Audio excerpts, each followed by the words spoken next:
have to like start, but we can make sure everything's running and like working and the important stuff. But it should be. I do this regularly. So, Evan, here's my plan. I'm just going to do the quick introductions, tell everybody the format rules at the beginning. I'm going to introduce these two guys once again, and then I'm going to basically just kind of sit back and let you take over as moderator from that point. This is your show. You're kind of the boss. The only thing I have is that the first 10 minutes and when they're doing president arguments, we let them do their thing, and then nobody asks them any questions or anything until after the first 10 minutes, and then we can kind of poke them with some questions here and there. Not a problem. Let me get my get up the clock here so I have a handy timer.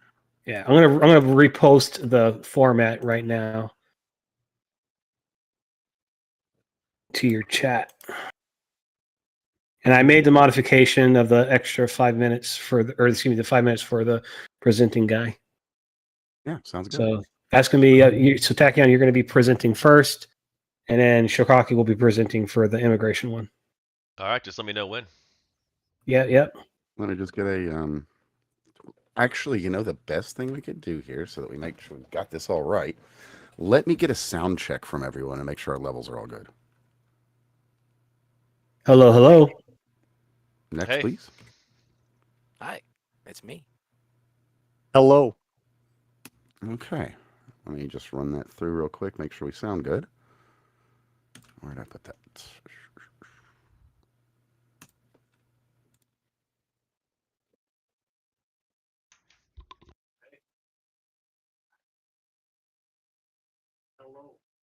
Okay, we need to bring Shikaki, give me another sound check if you would. Sure, I am Shikaki. Okay, we've got you good. So I believe we need to get Lieutenant Sarge up a bit. Would you give me another sound check? Hello. All right, you're good. Tachyon Blue? Hey, I'm here. Man, was it? Oh, okay. So all of you guys are coming in okay. So let me just raise him up. Thank you. Yeah, it's probably me. Yeah, it is. Let me see here. Still a little. One more if you would. Hey, what's up? Hey, what's up? There we go. Awesome. Yes, okay. Now we're sounding good. All right. Well, you know what? Just for safety's sake, might as well run it through because I'm listening live and not to the recording. So one more sound check, everyone, if you would be so kind. Hello. Hi. Hello. Hello. Yeah, that sounds better to my ear, but let's just double check.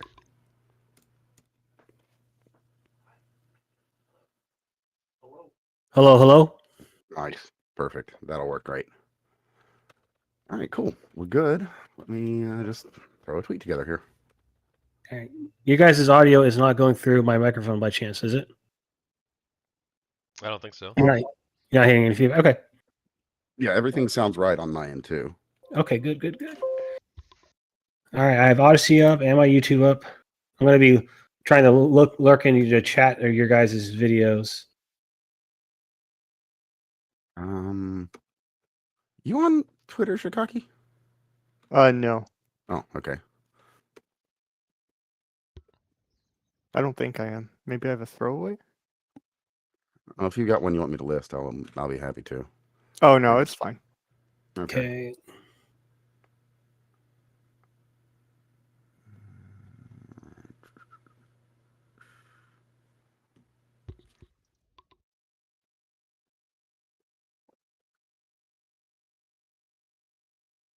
Yeah, good enough. That'll do. Okay. All right. Let's see. I'm going to try posting on Odyssey chat. There it works. Looking good. Sweet. All right. Background's up. Levels are all good. We're all checked and ready. Yeah, I'd say we're good then. Okay. I'll do the introductions and then I'll give it over to you guys. All right. Let me do a false start because I run this. I do the recording on a traditional hard drive, not an SSD, so it needs to spin up. And all right, let's go. Oh, it's got to spin down too. Okay. All right, cool. We're good. All right, ready to start? Let's go. All right. Hi. Hi, everybody. I'm Lieutenant Sarge, and I'm doing this stream that I'm helping host on that Fake Guy's Dan's channel. If you're watching on his channel right now, you already know who he is. So, but just as a reminder, that Fake Guy Dan does videos of like political discussions all the time. He does it on Rumble and Odyssey, although Rumble's not working for whatever reason today, so that's fine. But you can check him out on Rumble as well. There are two main guys who are going to be going at each other. Is going to be Tachyon Blue and MrShikaki, and we have them with us here today. They are representing the kind of the liberal and conservative perspective. They're going to be arguing on two different topics today: January 6th for the first topic, and immigration for the second topic.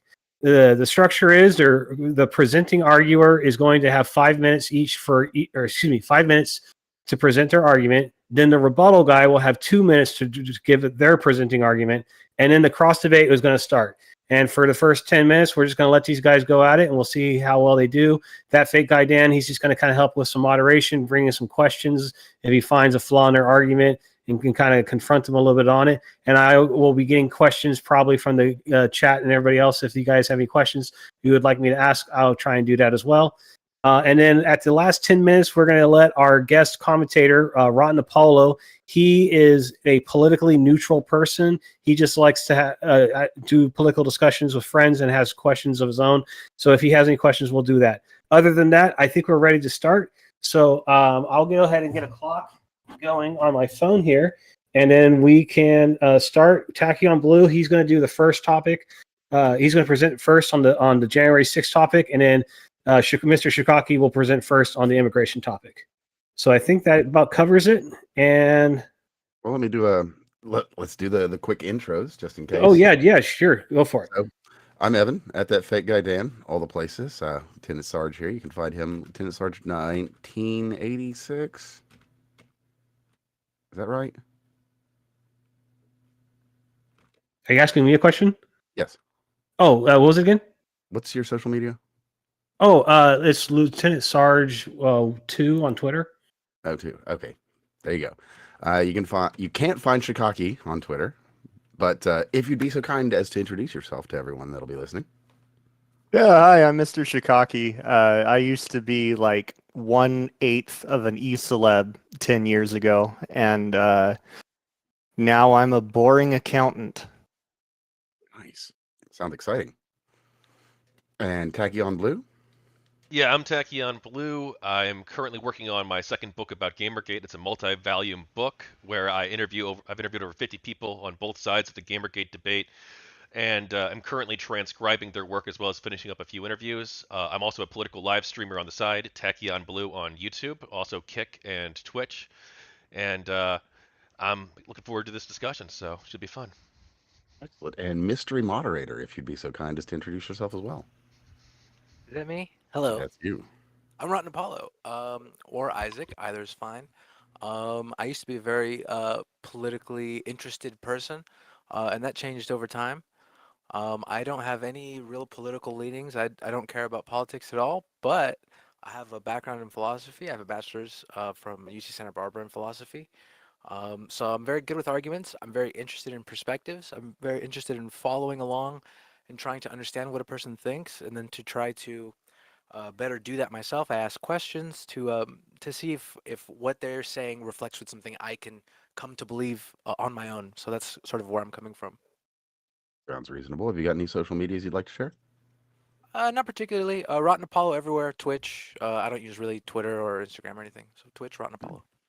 Well, fair enough. Well, introductions aside, as said, this will be a relatively quick discussion on January 6th, the immigration, and we'll see where it goes from there. So I guess with that, let's start the clock. And which one of you guys would like to go first?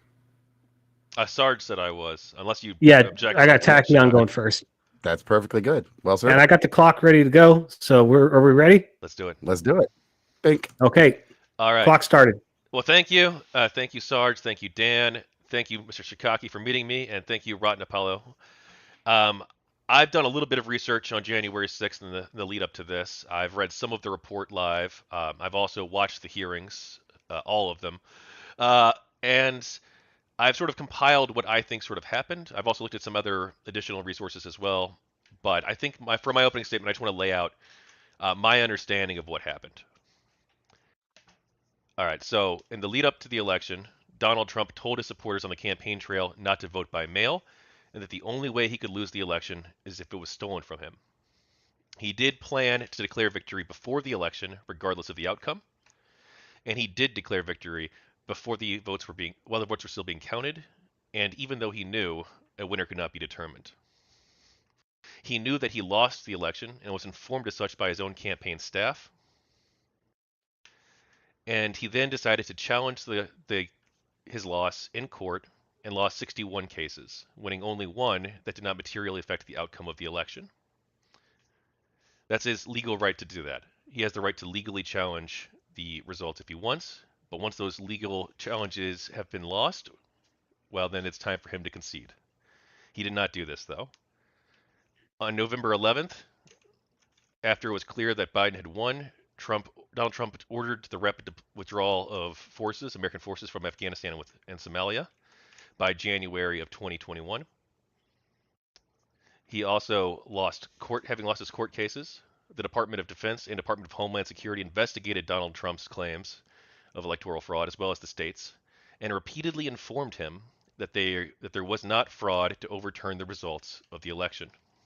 Donald Trump's internal investigations by his campaign and by his legal team also failed to reveal fraud that would overturn the results of the election, and they informed President Trump as such. Donald Trump pressured state election officials in Arizona, Georgia, Michigan, and Pennsylvania to overturn the results. They refused. Donald Trump created fake slates of electors in Arizona, Michigan, Nevada, New Mexico, Pennsylvania, and Wisconsin as part of a plan concocted by him and John Eastman.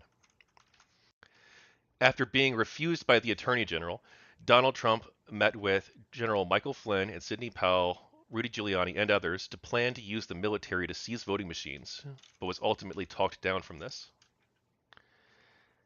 That was on December 18th. On December 19th, Donald Trump tweeted out that he encouraged his supporters to attend a, quote, big protest, unquote, on January 6th, and says it will be, quote, wild, unquote. Donald Trump then pardoned Roger Stone, among others, on December 23rd, who was working with the Oath Keepers in planning violence in Trump's name on video. Donald Trump then pressured Georgia Secretary of State Brad Raffensperger on January 2nd to, quote, find him the votes, unquote, and find just one more than he needed to win the election. He also implies that things will be bad for Brad and Brad's counsel if he doesn't. In the lead up to January 6th, Donald Trump planned to fire Acting Attorney General Jeff Rosen and Deputy Attorney General Richard Donahue and replace them with a low-level environmental lawyer at the Department of Justice named Jeff Clark.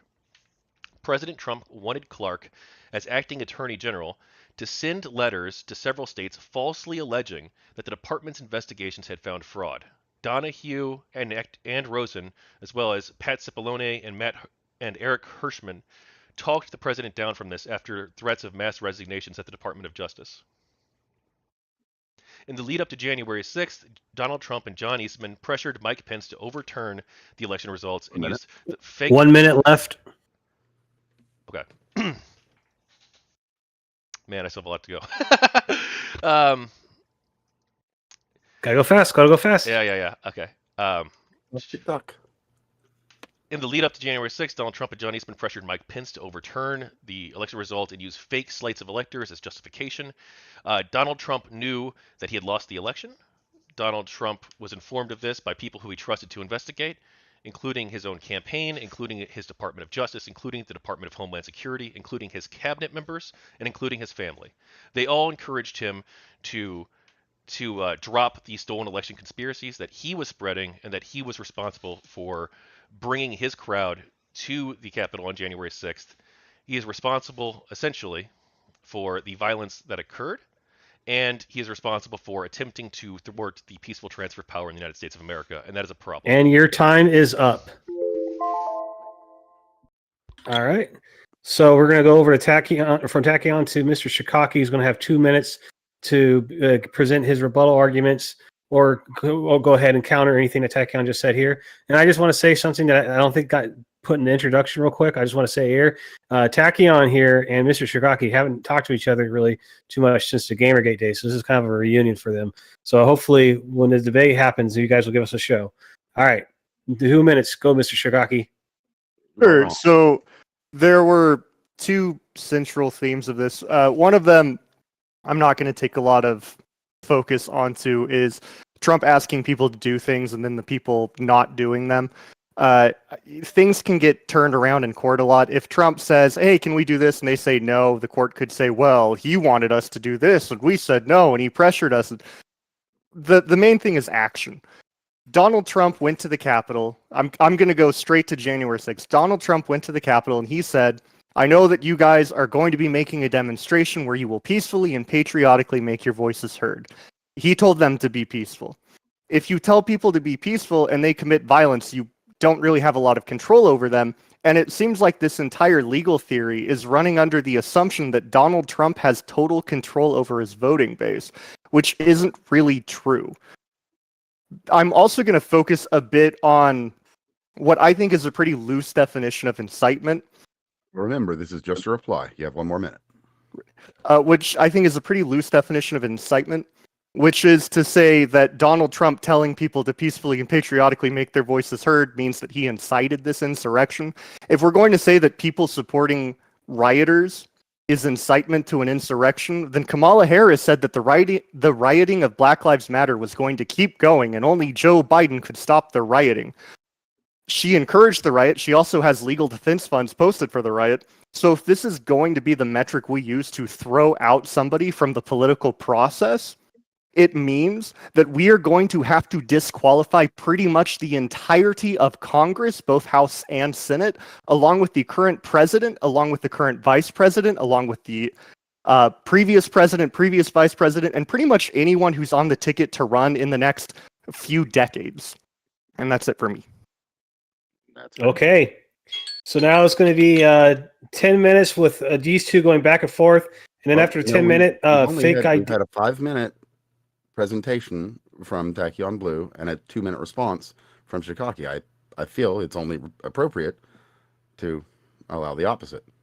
Oh no, they're going to have this is their back and forth. So I suppose now we should allow Shikaki 5 minutes to present his side of things, and then 2 minutes for rebuttal. Do you guys want to do that? I mean, that seems fair to me. It doesn't matter to me. I'd rather just go into the meat of the argument. I think that That's a fine. lot more That's will be. Yeah. Yeah, no, that's totally fine by me. If I could make a request, it sounded like Tachyon didn't quite get to January 6th. If he could take a couple more minutes to talk about his understanding of the events of January 6th, that's going to help me a lot more with the rebuttal. Yeah, Okay. sure. Well, let's give you 2 I minutes for further explanation, and then 2 minutes for further rebuttal. Is that fair, fellas? Sure. Do you That mind if I works for me. respond to some of what Shikaki said in my rebuttal? Oh no, that's the plan. Please do. Okay. Go right ahead. We'll switch off now. All right. So Shikaki says that Trump told them to be peaceful. He did indeed use the word peacefully and patriotically protest. I don't think that matters, though. I think it's very clear what Donald Trump's intentions were, and it's very clear that he did tell them to go to the Capitol, and they should not have been there, and that he planned for this weeks in advance, and he knew that the crowd was armed. As for whether or not Donald Trump has control over his voting base, well, it's very clear that the people there at the crowd were listening to him. They were there because he told them to be there, and they left when he told them to leave. Most of them did, or many of them did. These people specifically testified, the rioters themselves. Many of them have specifically testified, and there's tons of video footage of them responding directly to Donald Trump's instructions throughout the course of the riot. Whenever he told them that Mike Pence had betrayed them, the crowd was especially animated because of this, as well as when he told them to leave. There's video footage of the rioters expressly responding to Donald Trump's tweet and then leaving the Capitol. And you say that they were inciting, that you don't think that's enough for incitement. Well, regardless of whether or not you think it meets the legal definition of incitement, it is clear that they were there because Donald Trump had told them to go there. And he told them that they were having their country stolen from them, and that they needed to fight like hell and to peacefully and patriotically make their voice heard. Sure. As for throwing someone out of the political process, that's not what we're discussing today. This is not a debate about whether or not Donald Trump should be removed from the ballot. This is a debate about whether or not, well, essentially it's a debate about January 6th pretty openly, I guess you could say, because that's what, and immigration later on. But I'm not talking about throwing Donald Trump off the ballot. The Supreme Court has decided on this, and state governments do not have the authority on their own to remove a candidate from the ballot under the grounds of the 14th Amendment. So that's not something And that is your being time. contested today. And that's your time. All right, Shikaki, you have 2 minutes to respond. Please go now. Sure. So when saying that Trump knew he lost the election and that he was intending for these people to violently riot at the Capitol, that requires a lot of mind reading. I don't have the ability to do that. What I do know is that Donald Trump said, peacefully and patriotically make your voices heard. Yeah, he also said fight like hell, but that's a very common figure of speech. It reminds me a lot of just recently in the news, Donald Trump said it's going to be a bloodbath, and he was talking about the economic situation of the auto industry, and a bunch of media people jumped on that and said, oh, he's going to call for more violence. To be clear, he did say it would be a bloodbath in many ways. But yes, he was referring to the auto industry at first. Yeah. He said that's to be the least of it, he said. Yeah, because it's going to affect other industries too. If we lose auto, we might lose fuel, we might lose manufacturing. We've already lost manufacturing. But if we're going to talk about taking everything that Donald Trump says, and he speaks bigly, I'm not going to deny that. If we're talking about taking what Trump says and being able to go wherever we want with it, right? Then we have to apply that measure equally to everyone. Fight like hell is very commonly used in politics. Fight is very commonly used in politics. Probably every person in politics, in American politics, who is established has used the phrase fight and didn't actually mean violence. They might say fight for your rights, they might say fight for the disenfranchised, but they use the word fight and they're not talking about actually beating the crap out of people. I don't think that fight like hell in and of itself is context dependent. I think that looking at the full body of what Donald Trump has done and what he said in his speech, as well as his actions on that day, revealed what his intentions were. So you say, how can we know that Trump lost, right? It's doing some mind reading. We can't know what's in his head necessarily. If I What could, evidence? real quick, a very quick correction. It's not how do we know that Trump lost, it's how do we know that Trump knew he lost. Okay, yes, fair enough, yes. Okay, what information do you think how would you try to determine, because obviously people commit all sorts of actions, including crimes in some cases, all the time, and we have to try and determine what we think their mens rea was, in some cases, as a part of determining their guilt or innocence in this crime, right? And we are able to do this, or we try to do this to the best of our ability. So what evidence do you think would be sufficient to indicate that Donald Trump did know that he lost?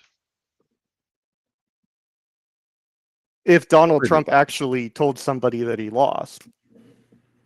Well, because I think that Donald Trump is an egomaniac. I think that Donald Trump legitimately thought that he won the election and there was a grand global conspiracy to get him out of it because he's a narcissist and that's what affirms his worldview. So essentially nothing short of a admission from him. Yes. So yes. Unless he confesses the crime, we cannot determine whether or not he is involved in this at all. Well, a jury could find him guilty of inciting an insurrection. The FBI even said, well, we're not going to charge him with an insurrection because there's no evidence for it. So I guess I'll just use the standard of the... They didn't say that they're not doing it because there's no evidence for it. They did bring charges against Donald Trump, including but not for inciting an insurrection. They brought 4 charges against him related to this, and then the state of Georgia brought additional charges. But yes, not over insurrection. Right. So no one's charged with there's a reason, also, to be clear. Yeah, there's a reason why the FBI didn't charge him for insurrection. Right? Well, they should charge him with the crimes that they think they can get him on, right? That's how prosecution works. Well, that is a fair point, but then we have to look at the Mueller documents and the fact that the Justice Department was not able to find anything that they could stick with. But we are getting a little bit out into field here. So let's kind of rein it back into the topic at hand. Well, I just disagree. I do want to if I know you're the moderator, if I may, I do this idea that unless he confesses it, we can't really determine, or if a jury finds him guilty, which again, that may happen. Your point is valid, but you have to consider from a purely legal standpoint that it is necessary to prove that the person knew they were committing a crime. For insurrection, is it necessarily known? I mean, I would have to. People. It would be hard because it hasn't been tried since the 19th century. But nonetheless, this is not my point to make. Just trying to provide some legal standing. I mean, so I do have the legal definition of insurrection. They usually use rebellion for insurrection or treason for insurrection because it's more of a contextually 19th century charge that was meant to keep people out of office who joined the Confederate States. It wasn't really meant to be used in this way, which has also been discussed in the Supreme Court level. Okay, I'm not talking about legally here. What I'm talking about is whether or not we should essentially vote for Donald Trump, whether or not we should support him given his actions on January 6th. Oh, I didn't know that was the section of the debate. Okay.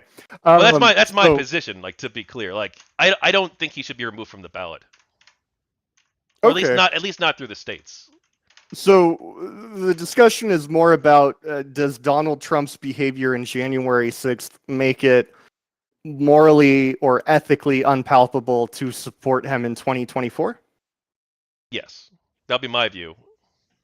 Okay. I guess I have to ask now because I'm of the opinion that you got two people on the ballot, right? And you can choose to vote for neither of them, but usually I take a lesser of two evil things. I have yet to like any president who has ever been alive while I've been alive. So is the argument that Joe Biden is more morally palpable than Donald Trump?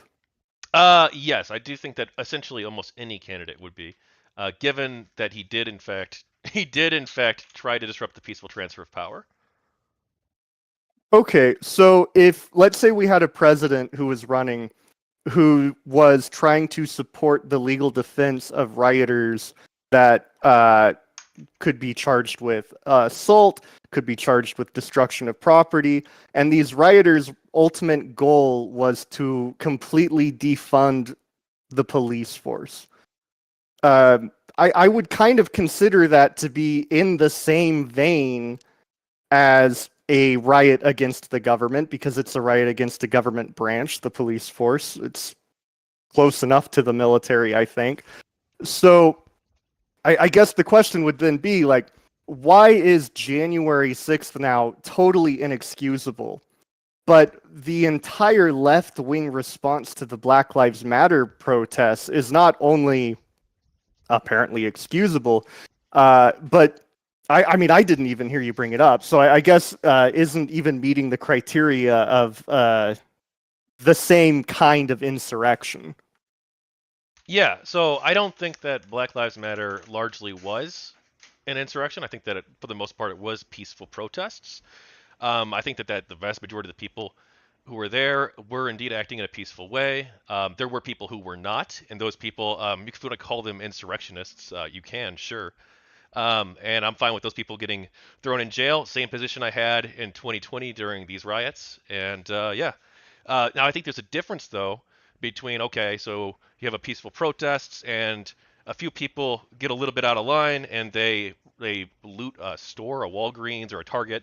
Like, okay, that's bad. They shouldn't be stealing from these private business owners. I don't support that.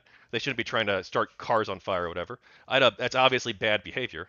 But it's completely different from trying to essentially remain in power after you've lost an election through illegal means. Well, just to be clear, I mean, so is the standard that because most of the people in Black Lives Matter were peaceful? Because I don't really care a whole lot about why they were doing it, right? Like Black Lives Matter has a higher body count than the January 6th riots. One person died in January 6th. A bunch of people were assaulted. That's totally inexcusable. But one person died during January 6th, and it was one of the rioters. So just looking at this from bare bones consequentialism, if January 6th, if most of the people at January 6th were peaceful, would you say it was excusable? No, I wouldn't say it was excusable, both because of the actions leading up to it and because they shouldn't have attacked the Capitol. People who entered the Capitol but did not engage in any violence specifically, they did still commit a crime and they were charged with lesser charges. Well, so the reason the Capitol was shut down was because of COVID, right? Like you can enter the Capitol legally. I mean, I could go right now. Well, no, the reason that they were brought into the Capitol is because they broke through police barriers. Well, they were allowed into No, the they Capitol. were not. How did they get into the Capitol? Do you think? The police officers had a barrier. They opened up the barrier, allowed the people in the Capitol. There's footage of the police officers walking around. There's also footage of people breaking into the I actually Capitol. can bring up video of the Yeah, police they did moving indeed barriers break. and allowing people in. You can No, find I don't specific- disagree that there were people who broke into the Capitol, but Yes. there were also a lot of people who were let Where into did the the initial Capitol. breach? Where did the initial breach happen? Or how did the initial breach happen? It happened because they attacked the police and broke through the barricade. And then other people came in, and the police did try to redirect people to try and get them to more securable and defensible locations. So your point now is the problem was that they attacked the police. Like, is the Capitol like a holy site? Like, I'm just kind of confused Well, because it's again, I'm not a bringing holy up. site. It's a important institution within the United States of America. Yes. And Yeah, what they were but, trying to do was certify the electoral votes Which they did. Which they did because after 3 hours of delay because of President Trump specifically. Yes. Well, it wasn't because of Donald Trump. It was because of the rioters. Well, the rioters who came there because of Donald Trump and marched to the Capitol because of Donald Trump, even though he knew that they had weapons and he had planned weeks in advance to send them to the Capitol specifically so that they could pressure lawmakers and especially Mike Pence to overturn the results of the free and fair election held in the United States of America. That's what happened. So if Donald Trump knew that they were going to break into the Capitol, why was he offering to send in the National Guard and got rejected? He wasn't. He was. He was. That's actually No. Yeah. Actually, that's not like, true. that's on paper. Are you talking about the louder milk thing that just came out? Because that's not true. No, this has been known for a while. Donald Trump offered to send in national security, No, that's not and true. he was turned down. This has been pretty No, that was thoroughly the day before. investigated. President Trump has not ever requested security forces assist on January 6th. No, He did not it was call in the a National base Guard. meeting. Yeah. I mean, I can show you the GOP documentation, like Please do. from the dot. Yeah, okay, I'll get that for you right now. GOP.gov/news/document-single.aspx ? Document ID equals 102. Just link it in the Press chat if you release can. report. Absolutely, I will. Just for anyone that's listening, I would like to look that up immediately, and I'll also put that in our general chat here, and of course in the notes for this as well, if anyone looks look it up afterwards. But that press release being, reports show President Trump offered National Guard to the United States Capitol 4 days before January 6th, and there's plenty of data here if needed, but just a real brief. Okay, headline it is the louder milk thing that you're referencing. Okay. It might be. You said it was recently though, and I heard that he offered to send National Guard like years ago. Yeah, no, Trump later tried to claim this, but it's actually not true. If you look through the report on this, there's the what you're talking about. I'm pretty sure is you're referencing probably Ornato's conversation. Is that right? Timeline. Tony Ornato. Is that who you're referring? His testimony. No, the USCP. United States Capitol Police Force. Report shows President Trump offered national security to the Trump 4 days before election.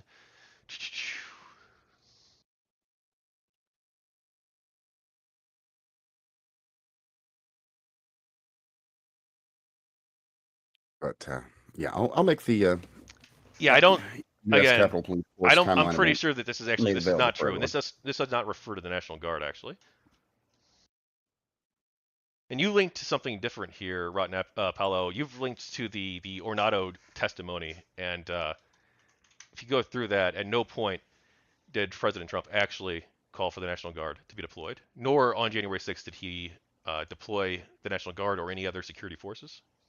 Well, he didn't deploy any of them, but that doesn't mean he didn't offer to. Well, he didn't offer the National Guard either. The National Guard themselves have said as much.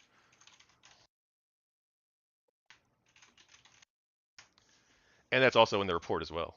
And that's why for 3 hours, his family, his staff, and Fox News representatives all asked him, including as well as representatives from Congress, all asked him to call in security forces and to do something and tell his supporters to go home. That's why they spent several hours trying to convince him to do this, and he refused. Well, he doesn't have the authority to send it in unless if it's like they have to allow him to send in security forces. It does fall to Muriel Bowser and Nancy Pelosi, who's the captain of the guard, essentially. Just to add some clarity. Well, to that. yeah, Donald Trump would be the one who had the responsibility to deploy the National Guard, though. But they have to allow Well- otherwise it's an invasion. Well, it's federal ground. Right, but he doesn't have that authority. Does he not have the authority? Mm-mm. Donald Trump No, doesn't he have has the to authority. No, that falls to Nancy Pelosi. To call up the National Guard? I don't think so. No. No, they Fully. have to allow the National Guard to enter. Is the thing. It's not like Nancy Pelosi's going to dial them up, but they have to allow the National Guard Long to and go short, through. he can't DC. go and pull a Caesar. You know, he Right, can't just be right. like, I'm tired. Yeah, I don't know. Also, Where are you optically, getting I the think- idea that Pelosi would have to grant permission for the National Guard to enter the Capitol in the riot? Also, that would not be an issue You have to anyway get there- you have because to get there through because DC. Pelosi did specifically call up neighboring governors, including the governor of Virginia, Ralph Northam, and Larry Hogan, and asked them to deploy their National Guard forces in defense of the Capitol. Wait, why didn't she call Donald Trump? Well, Mike McCarthy, Speaker McCarthy, did call Donald Trump, and who was speaking on the phone with him. And Donald Trump told them that they were Antifa supporters attacking him, and he also told them as well that they seem more mad about the election than you do. McCarthy was the Speaker of the House at the time. No, yeah, I know, but Yeah, basically, no member of Congress authorized that the National Guard be deployed. yeah, they did Long and eventually get short. sent in. I think Mike Pence sent them in, right? Oh, I think it was that evening or the next day, but Pence, yeah, you know, Pence, at the and time and then- up to the time. Yeah, Pence did call for the military to come in, and spoke on the phone with Mark Milley. So I guess I'm still just kind of falling back to this angle though of why is Black Lives Matter riots okay and the January 6th thing isn't? Because I mean, even as somebody who appreciates the structure of America, history, democracy, just looking at the damage count, right? Like the Capitol building is still functioning. They were able to hold the vote later that day. Yeah, it was delayed by 3 hours, but Black Lives Matter, you had entire cities burned down. You had families. What, did you have entire losing- cities burned down? What? Did you have entire cities burned down? Okay, that's hyperbole. You just had buildings and black-owned businesses. Yeah. Yeah, I think Not the that's whole bad. city. Like, I don't think that the Black Lives Matter riots are good. I think that they're condemnable as well, and I condemned them at the time. Do you think that people who support the Black Lives Matter riots shouldn't be, it should still be morally reprehensible to vote for them as well? I think it is morally reprehensible, yes. Though I don't think it's like as morally reprehensible as trying to coup the government, essentially. Well, it wasn't a coup. Well, it was an Well, attempted well, coup. let's No, I try mean, and get we this just right. went from Donald Trump wouldn't send in the military. Now we're saying that it's a coup. Well, Like, it those is a two coup, things and he conflict. wouldn't send in the military, and he wouldn't send No, in. no, a coup is when you send in the military in order to take not the government necessarily, no. power.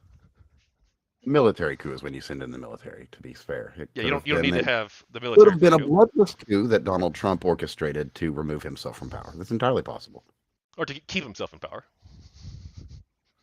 Right, because he's the president. Oh.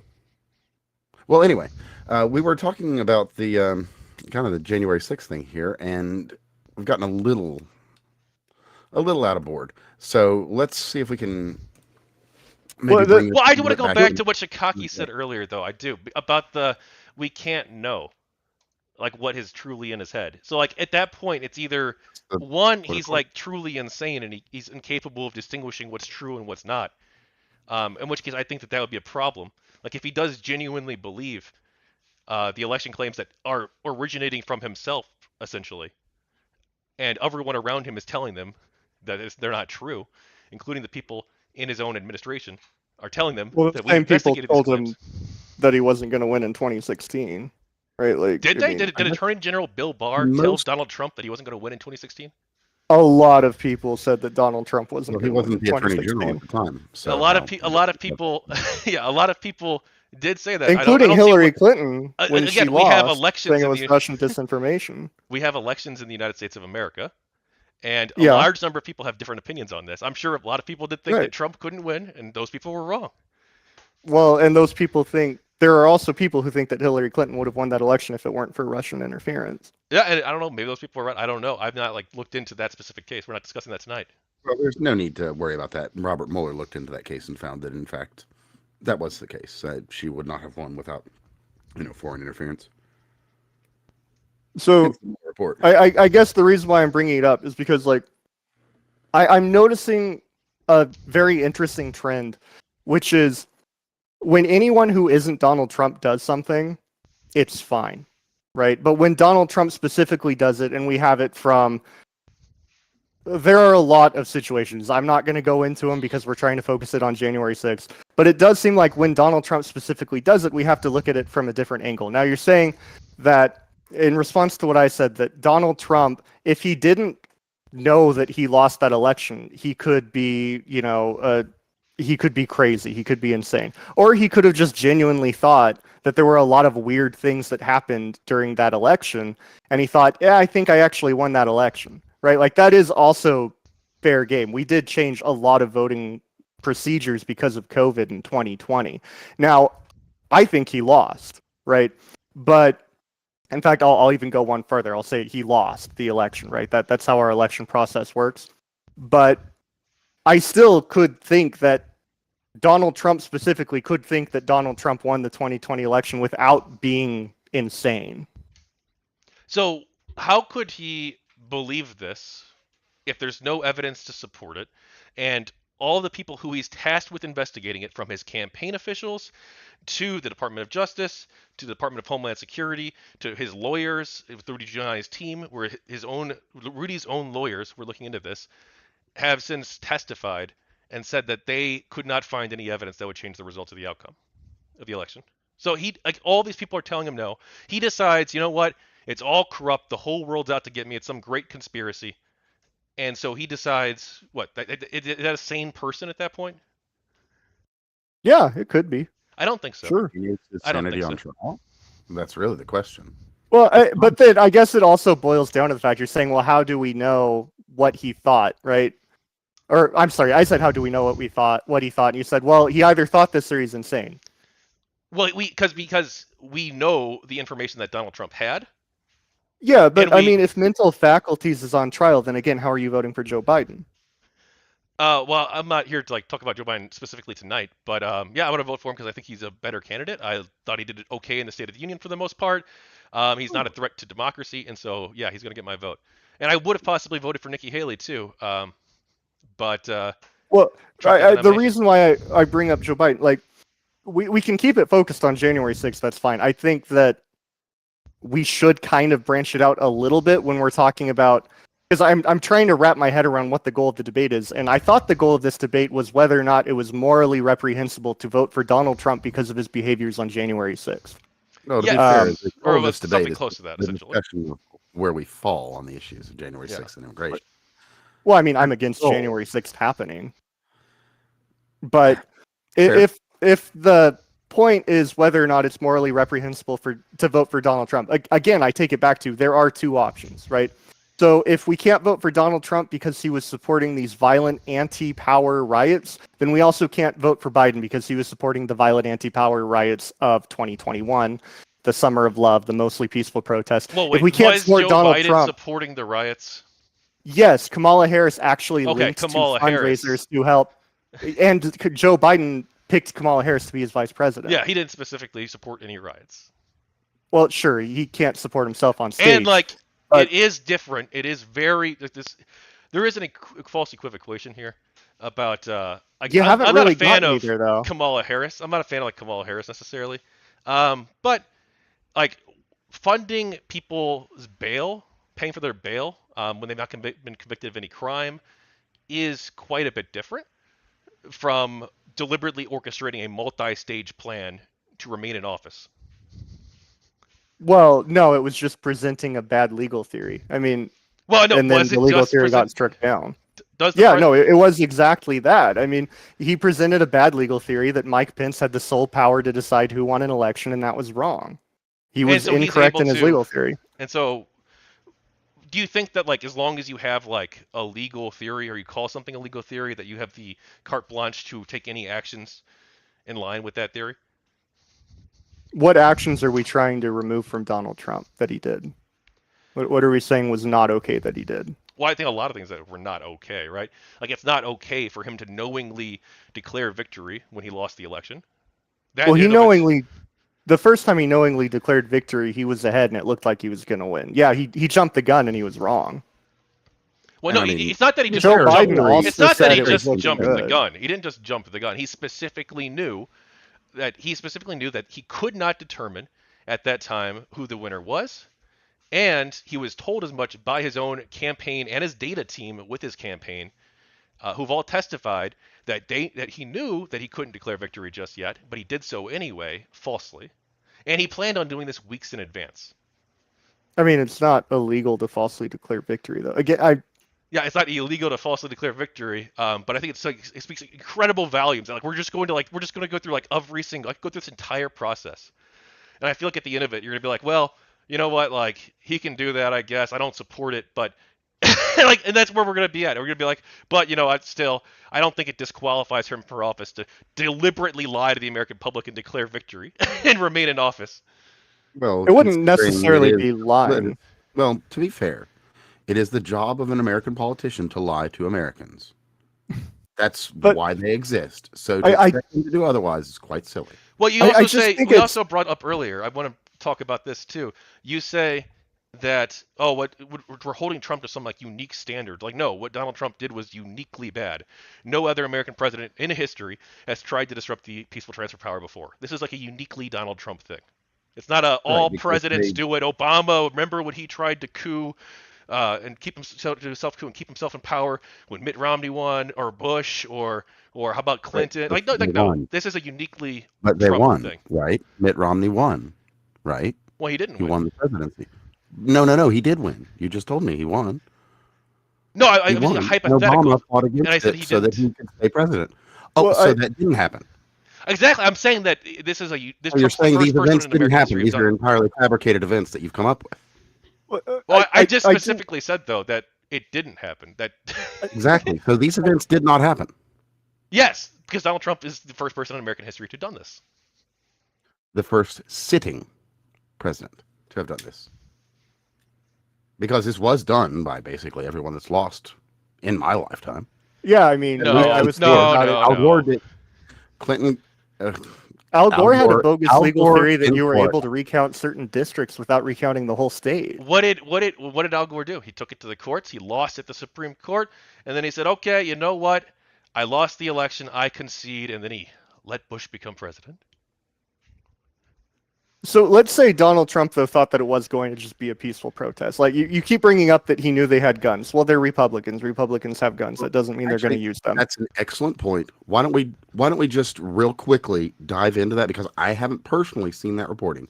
So what's your source of information on Donald Trump knowing that armed insurgents were going to be present on January 6th?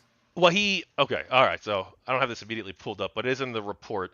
But essentially, he was told that he wanted to bring everybody into the crowd, I believe, and then but there were a lot of people outside of it, and the Secret Service believed that they had weapons, which is why they weren't going in.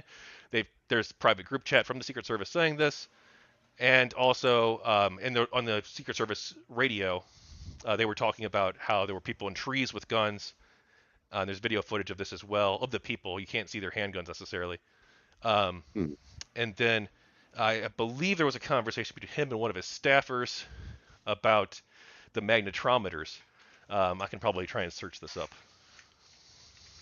Well, if you can provide that, I'll be happy to include it in the show notes later. I'm but- trying to piece this together in my head then. So the timeline is that I is didn't the really pull it president up. in the Secret Service chat groups? No, I have no idea. presumably not, at least. But let me try and pull, because I believe there was something with magnetometers as well. Well, we do have to remember, though, Donald Trump does have superhuman abilities. He can punch through inches of bulletproof glass. I mean, he did so in The Beast, and punched through the inches of bulletproof glass and took control of the that SUV. While the So while what's your contention there exactly? I'm just sorry.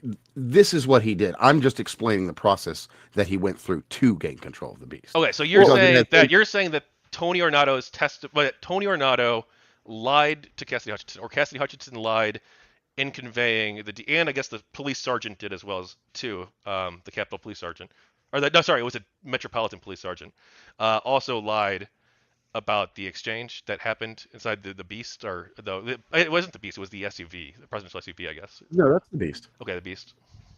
But yeah, no, not so much the exchange, just the fact that he took control of the vehicle.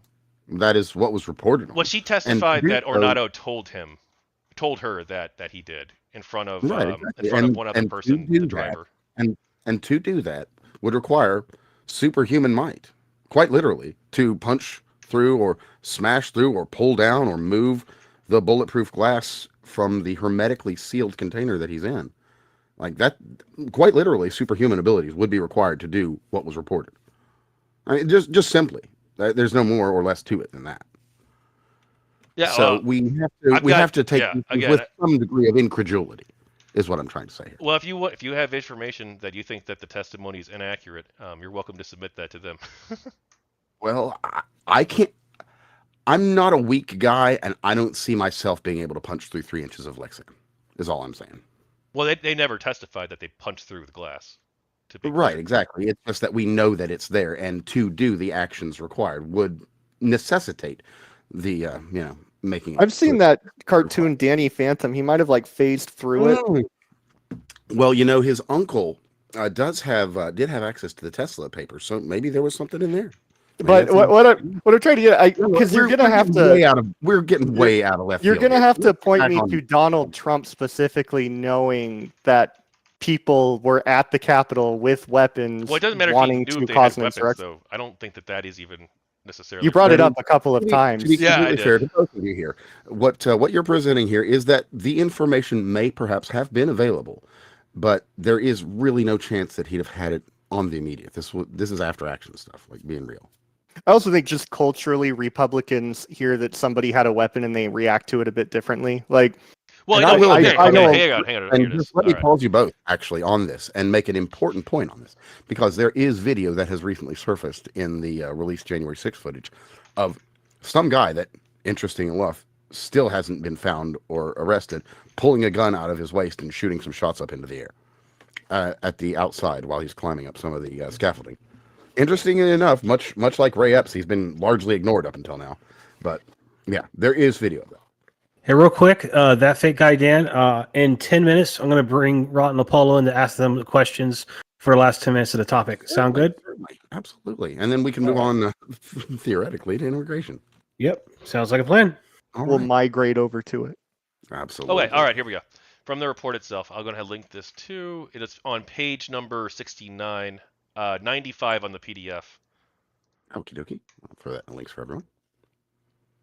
All right. So it says, by the time President Trump was preparing to give his speech, he and his advisors knew enough to cancel the rally, and he certainly knew enough to cancel any plans for a march to the Capitol.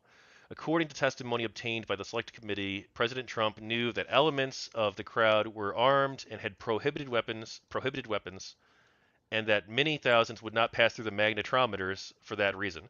Testimony indicates that President Trump received an earlier security briefing, and testimony indicates that the Secret Service mentioned the prohibited items again as they drove President Trump to the ellipse.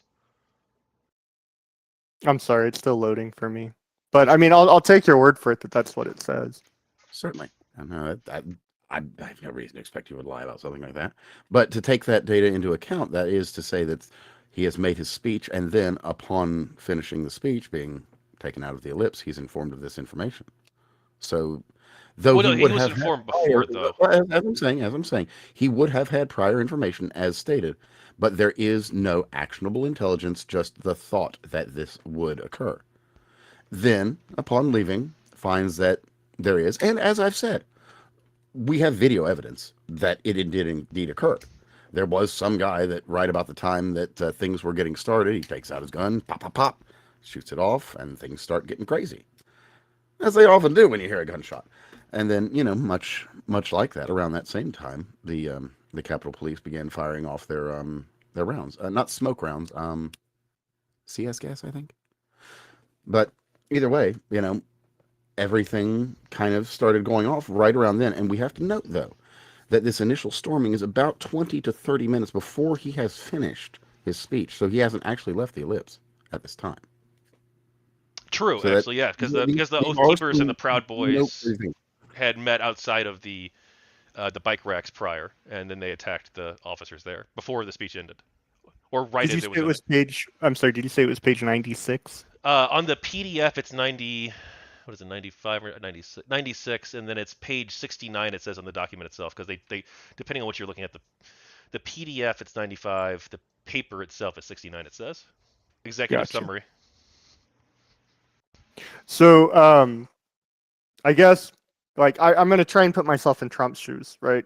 I'm Donald Trump, and I think that that I won the election, and people are going to protest about it, and like, hey, that's great.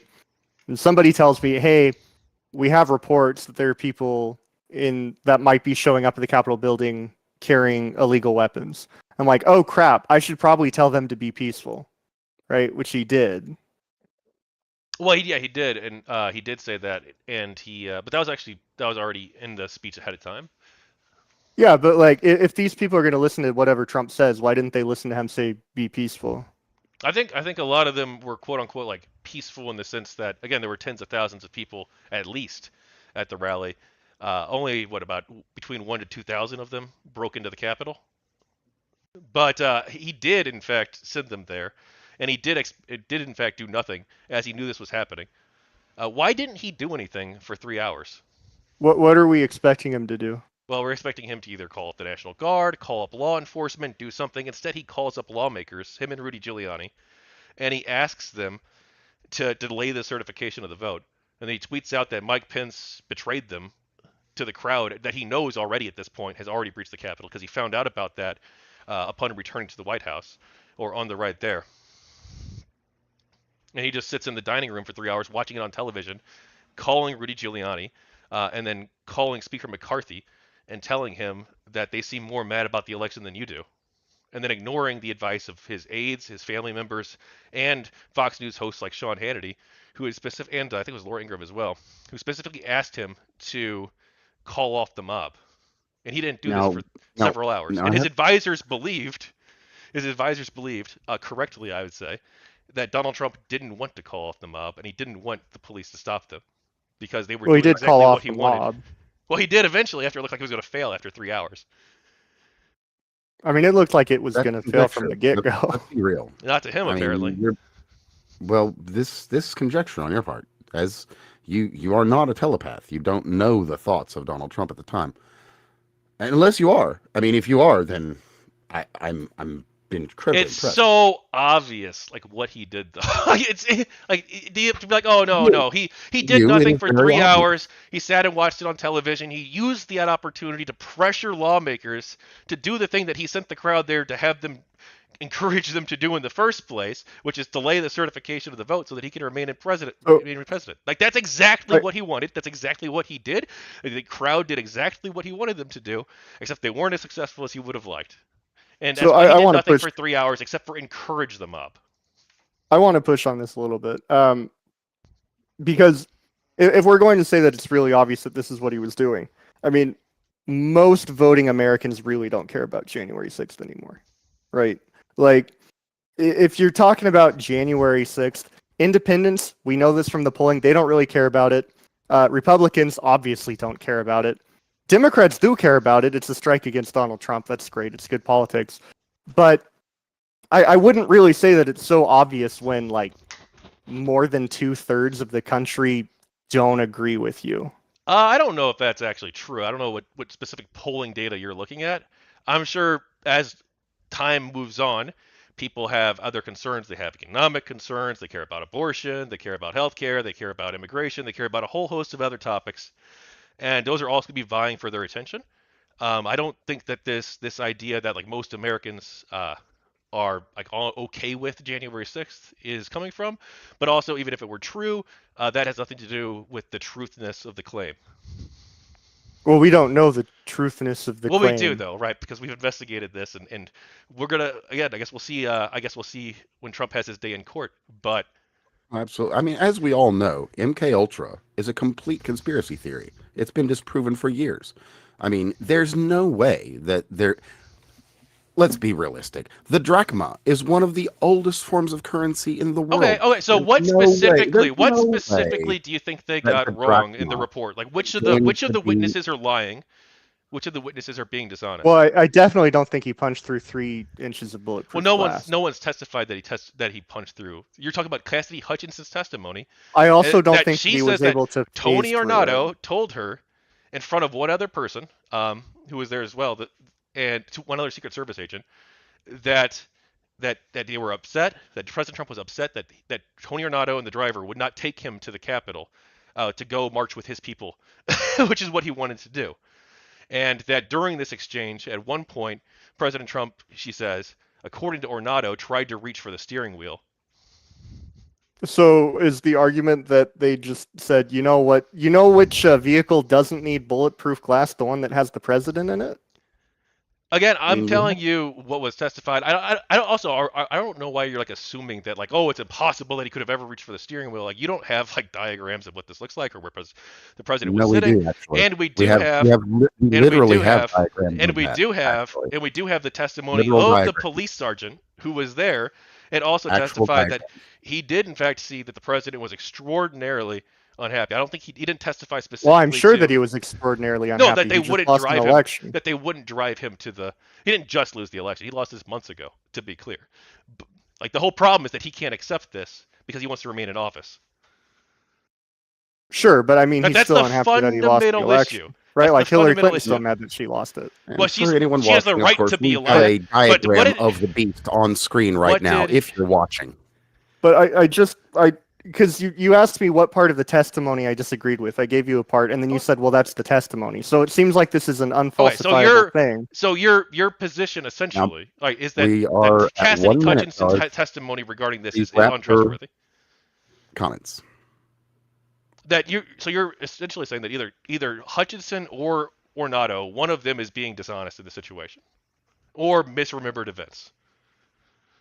Well, from my understanding, what has been told to have happened does not line up with my perception of reality, which means I'm either delusional, which could be the case, or Donald Trump cannot beat 3 Secret Service agents, punch through 3 inches of glass, grab a steering wheel, and haul himself over Again, to but see, you're the one who Capitol. keeps expanding the claims, right? So let's look at a specific thing. Where was Donald Trump sitting? Where was the driver sitting? Where was Ornato Do you think sitting? he was in the passenger seat?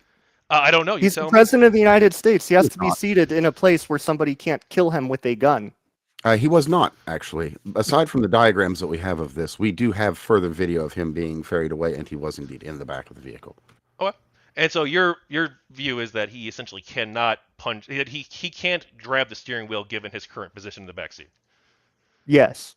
And so then either Ornato lied or that Hutchinson lied in the testimony, or they misremembered events. That is possible, yeah.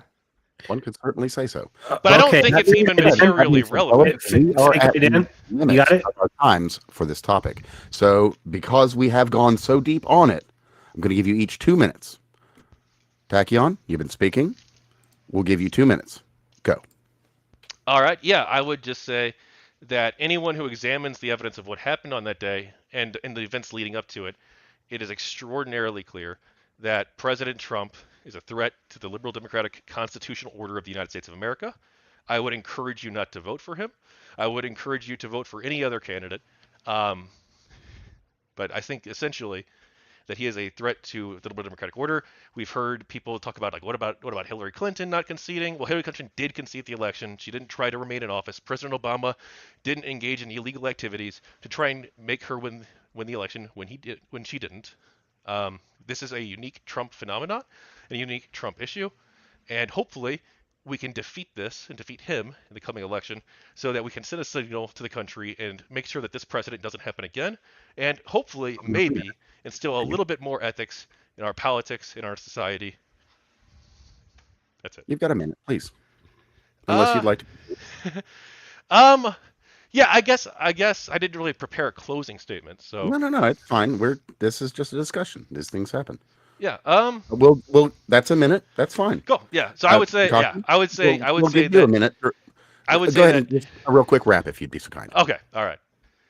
So I just say that yes, I think that what President Trump did is disqualifying of office, and I think that it's very clear what his intentions were. He lost the election. He knew he lost the election. He refused to concede. He then had legal challenges, which he's allowed to do. But after those lost, he should have let it go, and he couldn't do it. And so he decided he wanted to coup the government and sent a massive crowd there to the Capitol on January 6th. And he also tried to use illegal means to pressure the Justice Department to send fake letters to the states in order to have them seize the voting machines, and also plan on using the military to do this as well, possibly, but was shot Well, down we on won't that talk idea. about the 6 guys that are dead that actually did do that in Germany, but that's another matter entirely, and I can't verify that because And I concede my time to Shikaki. Anyway, Shikaki, 2 minutes, sir, to wrap. Sure, yeah. I mean, I totally agree that anyone who would support any kind of violent riot that goes against America's best interests should not be able to hold political office. I really think that we need to stop allowing people from the FBI, the CIA, Biden, Kamala Harris, Barack Obama, Hillary Clinton, Bill Clinton, all of these people who have consistently supported anti-American causes from being able to hold office. But I wouldn't want to threaten the institution of democracy. I certainly wouldn't want to back a candidate who is trying to throw his only political opponent in jail because he's looking bad in the polls. I like historically, usually people who try to throw their only opposition in jail, those are usually the people that we put in the bad guy table. And then the people who were thrown in the jail, who are the only political opposition, those are usually the people that we throw in the good guy table. But I'm not going to put Donald Trump in the good guy table. He can have his own table. He's very happy being in his own table. He can have the kid table if he wants to. I don't care. Just don't let Biden go in it. It's a very fine I table. yeah, Great table. it is the best table. But I think that when we're looking at the election coming up in 2024, the economy is in the gutter. Joe Biden's foreign policies are really bad. He tried to pin Afghanistan on Donald Trump, which fine, you can do that. I don't care. I don't think it's going to play well with the voters. He's against bringing manufacturing back into America, except for a microchip that we can't manufacture here. He's against Taiwanese independence. He's sending a bunch of our money over to Ukraine while also essentially encouraging Russia to invade Ukraine further and go into a global escalation, possibly World War III, which a lot of people said was going to happen with Donald Trump, who didn't start any wars, which is awesome. I think that Donald Trump's last year, his handling of COVID was awful, but I think that you should vote for who you want to. 5. 4. I'm good. Okie dokie then. Well then, fellas, much obliged. Now, your topics well selected, and your speeches on them well appreciated. We are, however, going to move on to the next topic of the night, that being immigration. Oh, before you move on to the next topic, we were going to give 10 minutes for Rotten Apollo to ask either of them questions. Well, okay, yeah, we are going to do that, but yes, you're absolutely right. So please hop right in here and your questions, your comments for our presenters here, please. Well, so yeah, I've been following along and posting like little thoughts and ideas, responses to things both of you have said. Once again, I'm not on any side of this. I really don't care. It's none of it's personal to me by any means. I did notice. I just a couple of notes that I wrote here in the end. Just to be clear, does anything legally disqualify Donald Trump from running or holding office? Are you asking me? Or are you asking Tachyon? Anybody? Does anything legally disqualify him? There He are currently things is that could. not Yeah, he's currently not disqualified. There are cases that could disqualify him from running. Yes.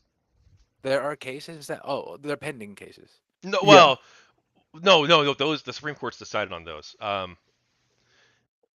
So he theoretically there could be like obviously if he's not old enough to become president, he could be, or also um, if Congress created a mechanism by which he could be disqualified through like the 14th Amendment, like they could probably do that. I think the courts have ruled. The Supreme Court, so I had to double check that. Yeah, Um, I agree. I'm pretty sure but that's like, the ruling. yeah, but they theoretically they could do this, but they're not going to before the election, obviously. Yeah, I'm not interested in counterfactual situations. I'm just asking about right now. Okay, so he qualifies to run and to run for and hold office. Okay, that's settled. That's good. Let's see. Yeah, I don't really care about his personality or his how good a person he is, how bad a person. He's obviously very shitty. He's a shitty guy. They're all pretty shitty guys. Whatever. Um, let's see. At least to me, anyway. I don't know. However you guys feel is fine. There seems to be still a question of, because there's competing evidence on whether or not Trump called in the National Guard or asked the governor to call in the National Guard, and then that there was some frustration there. So there's that evidence, and then there's the evidence that he was just sort of twiddling his thumbs and calling for people to delay the confirmation. Um, so those two things, at least in my mind or in my understanding, those are the competing things, right? It's like, was he twiddling his thumbs or was he trying to call in the National Guard? Do we have any sense of which evidence is better or which one? I mean, I believe it was Shin or Batman mentioned one of the documents, the document that Tachyon provided, mentioned that it was a biased report. For me, it doesn't matter if it's biased or not. It's a report, and we're using it as evidence. Is it better evidence than the milk guy, the one who said, "Yeah, we tried calling the National Guard and they wouldn't respond." So Well, we let's. tried I've calling the actually government. because I figured this might come up. I Yeah. saw this claim. I wanted to look into it myself. I did some research into this. So Loudermilk's claims are not true, or he's misrepresenting them. And I found actually this really good article on just security that I went through, and it links through tons of primary sources. But it basically goes through 7 points at which Loudermilk's article, not article, but him or his staff published like a rebuttal to the January 6th committee. Okay. What were some of the points? I'm going to click the link here, All right, but hang on. Is this the right one? Hang on. Oh shoot, hang on. I'm sorry. That's the wrong. I had something else from their site pulled up. because I mean, for the most part, I agree that he could have just gone outside or just gotten on TV very Okay, easily. here it is. Here's the. Sorry. That's fine. Yeah, That's he fine. could have. He could have. He could have. He was down the hall from the White House briefing room, and so He he. could have told them to knock it off, but not that it would have been effective. Well, I mean, But it would have probably, right? Because like when he did tell them to leave, they did. well, Many of them yeah, did. 3 hours Not later, they were everybody. tired. It's a long insurrection. It's very difficult to tell a mob what to do, even if you're the guy they're there for. It doesn't matter. Yeah, I mean, but the point is, he didn't try at all, right, until later. Yeah. Uh, For but yeah, maybe for he was 3 hours. maybe he was doing other important things during those 3 hours. Now, I don't necessarily Well, believe we that's the we know where he was because his staff have testified. He was inside the White House dining room with the television on, watching Fox News. And he okay. was And this, also on the phone too with Kevin McCarthy, and he talked to a couple of his aides during this period as well, a few of his aides, and he also texted with those phone calls. Sean Hannity. Oh, do we have of the phone calls for Hannity specifically, or for who? I don't think Anybody, it I doesn't don't matter. think Just what. any of those calls were recorded. I don't know if it's like common to record the president's calls in these cases, but I So we don't. don't know if he was doing something important or Well, we if he know was what doing. McCarthy's. Hang on, let's go through what he said with McCarthy specifically. This is gonna eat up like so much time though to go through all this. But do you have any other questions while I look this up? I'm still right here. Yeah, I'm gonna wait for this because this is important. Well, if you're going to wait, I'm going to put a pause on this. And what we're going to do then is you've got 5 minutes still. So we're going to hold you at that because that is only fair. We'll give you a minute to get this up. And in the meantime, we're going to eat some time here as we do. But in that, I'll provide a little bit of context on some of my comments here because we have reported on this substantially here on the Fake Untitled podcast. That being that. Oh, hang on. I think there's a whole Oh, section actually in the report on this. So hang on, let me find the start of it.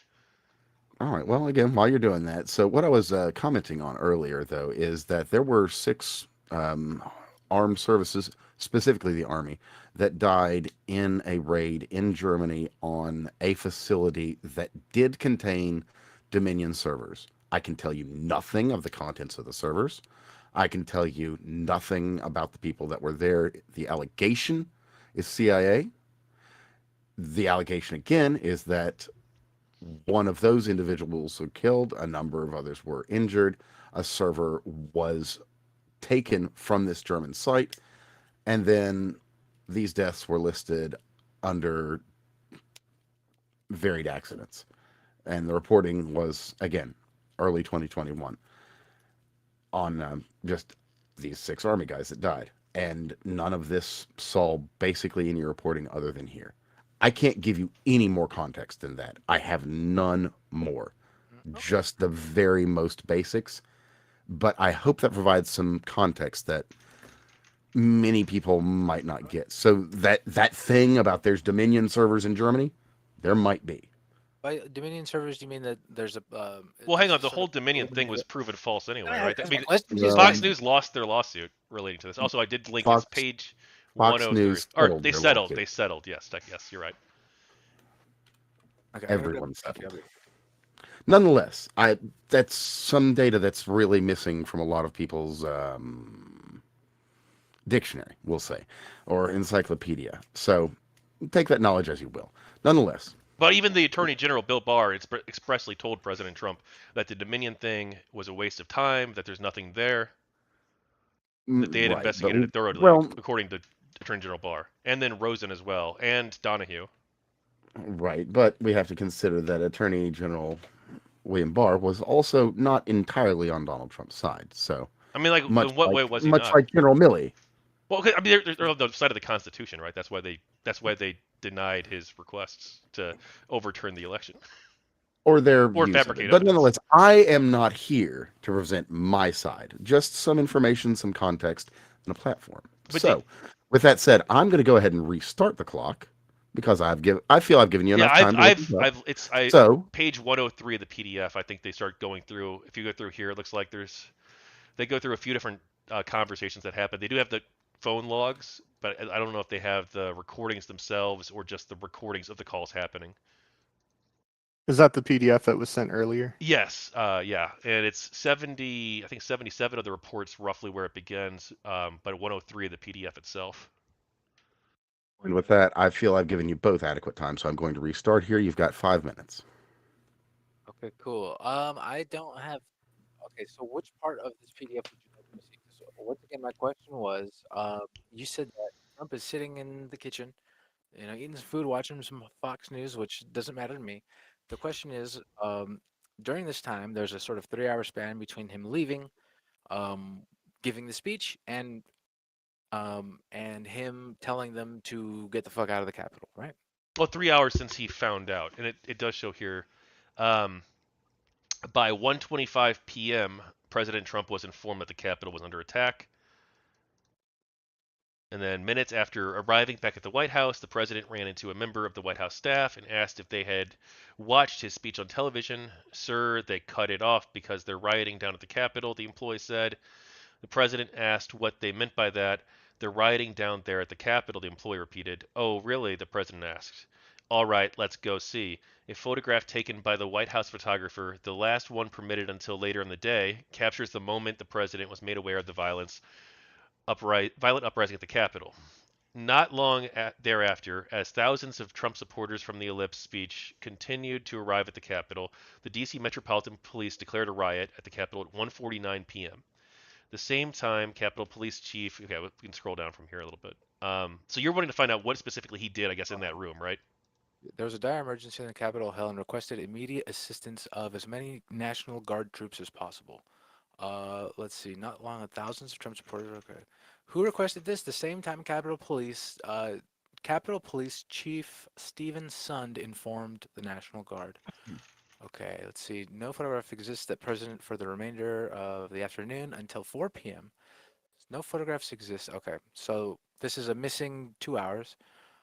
Trump appears to have instructed that the White House photographer not take any photographs. The select committee was also unable to locate any of the official records of President Trump's phone calls. Okay, so we don't know what the fuck he was talking about on the phone, which was my question. Okay, Well, so we don't know. I think actually we do have some idea because I think it might be later on there, but some people have testified about the conversations that they've had or that they overheard.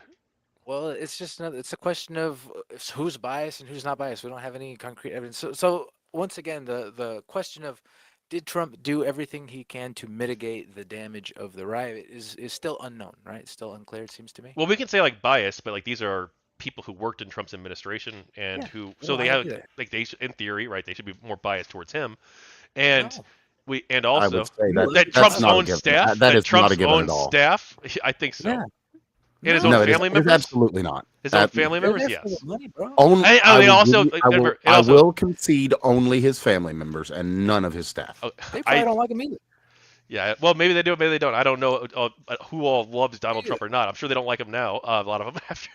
Sure, But- sure. So the point is, it doesn't matter what they say. But we do know. Yeah, no, it really doesn't matter what they say. These people who testified under oath regarding Yeah, what it happened, doesn't and a matter. lot of their stories are Yeah. corroborated by a huge number of other people, and everybody's story is basically exactly the same, except for Donald Trump. Donald Trump and like the 2 or 3 people outside of his own administration, even except for Jeffrey Clark, who he brought on to contradict his administration, like John Eastman, who he had to bring in from the outside, Sidney Powell, who he had to bring in from the outside. These are not people who worked for the government. There's not people who worked for his campaign. And Jeffrey Those Clark, are- who he had to go down to he had to go get a low-level environmental lawyer at the Department of Justice, because no one in the Department of Justice would sign on to his letter falsely alleging fraud. This is a lot of color for the thing I just want to ask. Okay, so Yeah, you've got a minute. okay, so the people who are testifying, are they testifying to the content of the phone calls? I'd have to go through specifically what they said. Again, I've not read through the entire You're the one report who's- yet You're the one making the claim. You're the one saying that he didn't do anything. because I watched like 20 hours of congressional hearings, so I'm remembering it based off of this. Okay, so you don't know if the people who But yeah, some of them testified did, I believe. the phone call. Some of them did believe testified to those specific phone calls. Yes, I Okay, believe. But we can people go through it right who- here and People find who it. were present. Well, I mean, that wasn't my job to go find it, man. I'm over here just listening, asking questions, man. Like, I just Yeah, wanna know hey, no, I completely get it. I just want to know that this is like something worth listening to, right? Like if somebody's saying like I saw him take the cookie out of the cookie jar, I want to know that he was in the room or that he had a camera on him. All right, so Or we do know that McCarthy's conversation, I believe, was overheard, so we can probably go use off of that.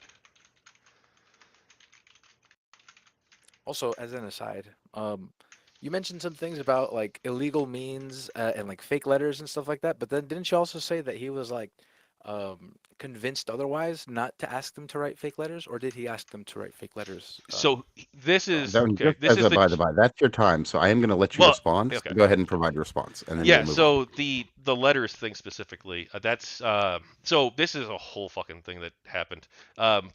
Basically, Attorney General Bill TLDR. Barr retires. He's replaced with Jeffrey Rosen and Richard Donahue. So Yeah, Jeffrey that's right, Rosen the- is the Attorney General, the acting Attorney General, and then Richard Donahue is the acting Deputy Attorney General after Bill Barr left the Justice Department. So then, but they won't for the period of time over the weeks leading up to January 6th, President Trump was communicating with this low-level employee. He was the head of the Civil Division, Environmental Protection, in the Department of Justice, named Jeffrey Clark. Now, Jeffrey Clark Yeah. thought that he could overturn the election and help President Trump stay in power if they sent these letters to states claiming that the Department of Justice had found voter fraud, essentially, and that they needed to, I believe it was to reconsider their slates of electors So in he light of didn't this make- new evidence. or- But he didn't there make was an no new illegal- evidence. So then Understood. Jeffrey Clark, then President Trump wants to make him the Attorney General and replace Rosen. But Rosen, Donahue, Pat Cipollone, Eric Hirschman, and I think I have an answer. basically these 6 people. There might have been like 1 or 2 others at the meeting. They were with President Trump. President Trump's he's asking basically Donahue why he shouldn't do it. He's like, well, why shouldn't I do this? Because you're not willing to back me up, whereas Clark is, and Clark's in the meeting with them. Then Yeah, I don't care what he wanted to do. It's what he did or didn't do. right, and It then sounds like but the only reason he didn't do it is because they Huh, threatened to mass okay. resign. So basically, Rosen, Donahue, and like 6 other staffers, who all worked for the Department of Justice, all said that if you do this, we're going to resign. And Oh, so the fine. president decided not to go that route. That's fine. Okay, thank you. All right, so we'll go ahead and we'll put a pin in that January 6th topic. Maybe we'll come back to it later in another thing. Maybe we won't. Who knows? Whatever. But we've got another very important topic for the show. So let's move on to it. And that's going to be immigration. And as you were able to start out the first time with your own arguments, this time we're going to go ahead and give it to Shikaki. That leads to you, sir. You've got 5 minutes. And if you'd be so kind, present your position on immigration. Great, thank you. So I think that immigration is probably one of the biggest issues going into the next election. We have a very unsecured border. There are people who are bringing in lots of fentanyl across the border. People are taking this. It's becoming a huge cause of death for a lot of younger adults. It's getting laced into certain things. They're usually getting their drugs from if the FBI is to be believed, they're getting their drugs from China. There's a lot of detrimental effects to having mass amounts of illegal immigration. There's a lot of detrimental effects to having a mass amount of regular immigration. So when you include illegal immigration to it too, it gets a lot worse. But what I don't really understand, and I think that this is going to be the pillar of the debate, I don't really understand the Democrat argument for allowing to have a lot of illegal immigrants come in. It threatens the security of the border. It threatens the security of bordering states. Now that these immigrants are starting to get bussed into other areas, it's threatening the security of those areas as well. It lowers workers' power in the worker-employer relationship, because when you have a lot more low-skilled labor come into a country, that means that the low-skilled labor that already exists cannot ask for higher wages. They can't have different companies compete for their labor. It really is a gut punch to the working class. It just seems like this is an issue that a lot of Democrats have suddenly jumped on board with. And I do mean suddenly, because in 2008, Hillary Clinton and Obama's main contention against each other was handling immigration, and especially illegal immigration. So I just wanted to, I guess, pick your brain. I don't get a chance to talk to a lot of liberal people about this topic because of where I am, without them kind of shutting down conversation, because I live in an area that has a large amount of illegal immigrants in it, and people who are the children of illegal immigrants. So I just really wanted to, I guess, pick your brain with this. We can debate immigration too, but what are what's your view of, I guess, 3 different topics. The first is illegal immigration in general. The second is border security. And the third is a mass amount of non-illegal immigration. And that's all I got. Okay. Sure. I mean, you got 2 minutes if you want them. No, I'm good. All right. All right. Well, So then in that case, we'll give you 3 minutes to reply, okay. and we'll go from there. Okay. So I probably like disagree with you on like immigration being like necessarily bad for workers. I don't think that that's like generally borne out from the data that I've seen. I don't really have strong opinions on immigration as a general matter. Hate to disappoint, but could be a more interesting discussion that way. So I'm gonna mostly just try and like understand your views on this, I guess, and ask questions. But I don't like, have any strong opinions on it myself. As for like what I think of, you asked what I think of immigration, border control, and mass amounts of legal immigration. And when it comes Yes. to these 3 questions, I guess I'll answer for illegal immigration. I think it's bad. People should come to the United States legally. I don't think it's like the end of the world necessarily. It doesn't seem like these people are like committing crimes at higher rates than native-born citizens from the data that I've seen. I was reading through some studies on this yesterday. It doesn't. It seems like it's pretty clear that like immigrants, both legal and illegal, commit crimes at lower rates than, aside from the crime of crossing the border. but like violent crimes, You? at lower rates than the native-born citizens. So like I think that it's bad. I think as for border control, combining this with like the illegal immigration thing, we should probably like do something to address the surges at the border. And yeah, I mean I don't really have a strong view on that. I guess we should do that. I know there's currently like a bill, or there was a bill in Congress, a bipartisan bill that would address the situation. And you keep saying like the Democrat position, like this is a little bit odd because like the Democrat position is to support the bipartisan border bill. Like there are like Democrats are like a diverse coalition of people. So like some of them are Well, like I mean, if open we're being border entirely honest, let me just interject for a moment here. The uniparty border bill. Anyway, go ahead.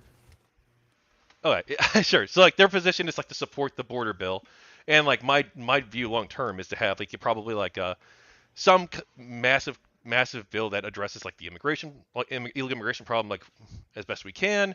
Probably some sort of pathway to citizenship for the people who have already here, including like the DACA people, and then secure the border through like various means, speed up, hire more judges, things like that. Hire more judges to process asylum claims. Give greater, like this is in the bill actually, give greater deference to individual the people who the asylum seekers interview with and who are processing their claims, giving them more discretion to either throw out or advance a claim so that we can process things more quickly. And as for what I think of like massive legal immigration, I don't know if we have like quote unquote massive legal immigration in the United States. The United States has is a country of immigrants. I don't think that there's anything like wrong with immigration. I think that generally speaking, immigration has a lot of positive benefits, and like there are some negatives as well. But like mostly That's your those are time. I'll give you another moment. okay. Mostly those are outweighed by the positives. Pretty much like the entire field of economics is more or less like come to this conclusion. You do see like some friction at the lowest level possibly for some workers, but in the aggregate, most workers actually end up having greater purchasing power as a result of the aggregate prices of supply and demand of prices going down as a result of immigration. And also like they add more value to the economy through like starting businesses, things like that, etc. Anyway, I concede. I could give my I'm done. Well, that was a short debate if you concede already. Well, I Jeez. don't have any strong views on immigration, so I don't Oh my gosh. Wow. Well, It's over. MrShikaki got me on immigration. No. I'm gonna go ahead No? and tell them to stop rioting. Then shit. We already got the concession. Okay. So Yeah, when you see Eagle Pass, just turn around. guys, he bought it. Go back. Yeah. Or you know what? Shall we quote the illustrious Mr. Medicare? Just don't. Just don't. But okay. I'm gonna go backwards, and then my ADHD is gonna cause me to forget one of your points, but that's fine. So the first thing you said, or sorry, the last thing you said, the first thing I'm gonna respond to is that it reduces costs, which increases consumer purchasing power. I believe Right. that again. I've not looked through this data recently. But You're I totally do believe right. that is the But that case. is what you said, right? Yeah. Yeah. Okay. How does it lower costs? Fuck. Because like essentially, I guess they're able to provide. Well, I guess it depends on like a couple of different things, right? It could increase overall purchasing power in society by like creating new jobs and things like that as well if you start businesses or engage in entrepreneurship. But like mostly like yeah, sure, it's because they're doing jobs that Americans would not do for the pay scale that they are at. That's why they're here illegally. Or illegal immigrants wouldn't do either, right? That's why they're here illegally. Yeah, you're right. They do the job cheaper than Americans would do. Essentially. So they come to the country, right? And these businesses, your business, and you're trying to hire someone, right? Just put yourself in, you're greedy, and your wife cheats on you. And you're like, I want to make more money, so she stops cheating on me. So you can either hire an American citizen who wants $15 an hour, or an immigrant who wants $12 an hour, and let's say you're not racist, so you'd hire the immigrant, right? They're doing the same job. Let's say it's a low-skilled job. They have the same kind of qualifications. There's no real reason you wouldn't hire the immigrant. Illegal or illegal, you mean? I guess either way, right? We'll say Well, legal. right, sure, either way we could say, but Yeah. Like, I mean, if you're not going to get punished for it, you'd probably hire an illegal immigrant too, right? Like if you're a greedy I businessman. personally wouldn't, but But if you're putting yourself But in sure, the yeah. shoes of a greedy businessman, sure, whose yeah, life no, is they're depending gonna, on it. yeah, that sure, I don't disagree at all. Well, Right, never right. mind that at the end of the month, you can always just, let all your guys know that some awful ne'er-do-well happened to find out that you're employing illegals and called CBP. Oh man, and I didn't even. So have you to better get get a- out of here. I've got the checks, but you got to take them to the bank. If you go to the bank, the CBP is going to be waiting at the bank. You better just run. Right, But right. Well, I and they want also to- don't have to pay benefits. They don't have to abide by the laws of the United States, etc. Yeah, They for hire illegals. illegals. I mean, Yeah. for legal immigrants, you have to. But Yeah. so I want to touch. So that means that the cost of the goods are cheaper because labor is cheaper. I do think that kind of contradicts another argument, and I'm just throwing this as an aside. It's not really important to the argument, but I do hear a lot of people saying that raising minimum wage wouldn't drastically increase the cost of goods, which seems to disagree with this idea that low cost immigration would decrease the price of goods. I just see that getting thrown around a lot, but we can ignore that. Well, can I interrupt with that real quick? Absolutely. So, isn't their view though, like, because I know what you're talking about too. Like, there have been some cities that have raised the minimum wage, and they have not seen a corresponding increase in prices as a result of this, or at least that was like believed to be the case a few years ago. Like I think it was like Seattle or like some of the West Coast cities, I think, raised their minimum wage, and but that Pretty didn't much end up all happening. of California. Yeah, this corresponding like cost of living increase in terms of pricing like didn't go along with it. So people are like wondering why that is. Like I think it probably like depends on like how much you raise it though. Like because I assume that there would be like a limit at which point you would like no longer be able to hire workers and operate your businesses. But like small increases are probably fine. I think that's like what I've read, and I'm not like a super expert on this at all. So Yeah, I mean, California didn't do a small increase. They jumped from like $10 to $20 an hour in like 8 years, but for fast food. But Yeah, but I mean, they've got all that they've got the really cool McDonald's that they're like automatic. You just press the buttons, beep, boop, bop, beep, and you get your burger. yeah, What but was that? That's futuristic. they have that in Japan too. But when you're working class, right, it doesn't matter if cost of goods are cheaper if you can't get a job, right? well, I mean, like I don't think that that's like true. That like that you don't care Well, like, about the let's cost say- of living. Well, I think like, you very let's much say- do care. No, what I'm saying is like, let's say shoes are $5, and I'm easy numbers because I'm an accountant. Shoes are $5, and you make $4 an hour, or shoes are $100 and you make $150 an hour, right? Even though shoes are more expensive in relation to your wages, it doesn't matter that they're more expensive because you can buy more. Right. Well, what matters is the purchasing power, not like the exact amount that you're getting or the exact cost of the good, but like what they are relative to each other. Yeah, I agree. Right. So I just think it's kind of strange that it seems like a party of the working class would argue for a policy that would lower the purchasing power of the working class. Well, to be clear though, like it doesn't for most people, including like most working class people. That might not be the case because during COVID, we saw what happened when we had a shortage of employees, right? The government was paying people way more money to sit on their butts at home than they would have gotten making minimum wage flipping burgers. So all of these fast food places had to increase their wages, and they increased it by a lot. McDonald's was hiring people at 18 an hour, 19 an hour, 20 an hour, managerial positions at $22 an hour. Meanwhile, before COVID happened, people had been spending the last 20 years for some plan called Fight for 15, where they raised minimum wage to $15 an hour, right? So having a worker shortage was able to drastically increase wages at a rate way faster than any kind of labor union protesting or striking. So I guess what I would be saying, because yeah, the Are prices you went up telling me too. that the free market works? it's an amazing thing. But I Whoa. think that really capitalism is at its best. In fact, I won't even say at its best. I'll say the only good form of capitalism is when the people at the top have to fight each other to get access to the people at the bottom.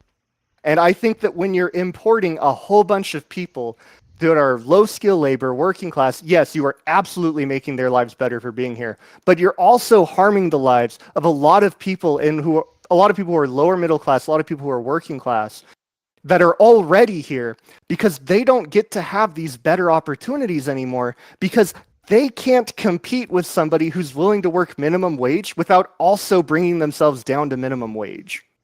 Yeah, I don't think that this is borne out in economic data, not that I've seen at least, that most like low income workers experience displacement, or that there's a significant displacement effect on lower wage workers So from why do immigration, you from think legal immigration, at least if we're talking about. why do you think during COVID McDonald's had to increase the price they were willing to pay employees?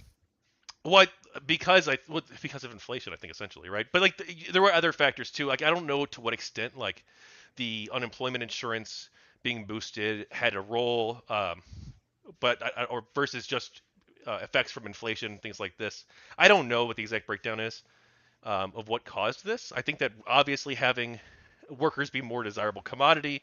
I think that's good generally, or at least I don't know if it's good or not, but like I personally benefited from this. I don't know what like the long-term effects of the macroeconomics are, but like on a micro level, I personally benefited from it. So like, but as for like if it's good for the economy or not overall, I don't know. But right now, like we're nowhere near a worker shortage. Like right now, in fact, we have like extremely low, tight labor market. Sorry, we're not like oversaturated with workers right now. We have one of the Oh lowest no, there's unemployment plenty rates of jobs, but let me in our make history. a very noteworthy point on those jobs. Though there have been many jobs added in the past 2, 3, 4 years, Americans, native, have lost.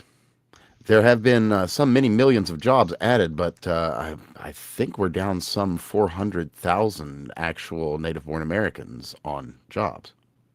Where are you getting this data from? I'll have to look that up, but Or wait, are you it's talking about labor force participation, or like these people like they lost their job and they can't find a new one? well, just on the Biden claim of I've added however many jobs to the job market. You'll need to give me a minute. I parse a lot of data a lot of the time, so I'll get it for you. But bear with me a moment. Anyway, please continue. I'll have that in a moment. Okay. Yeah, well, I also wanted to point out that when we're talking about so I want to go back though. So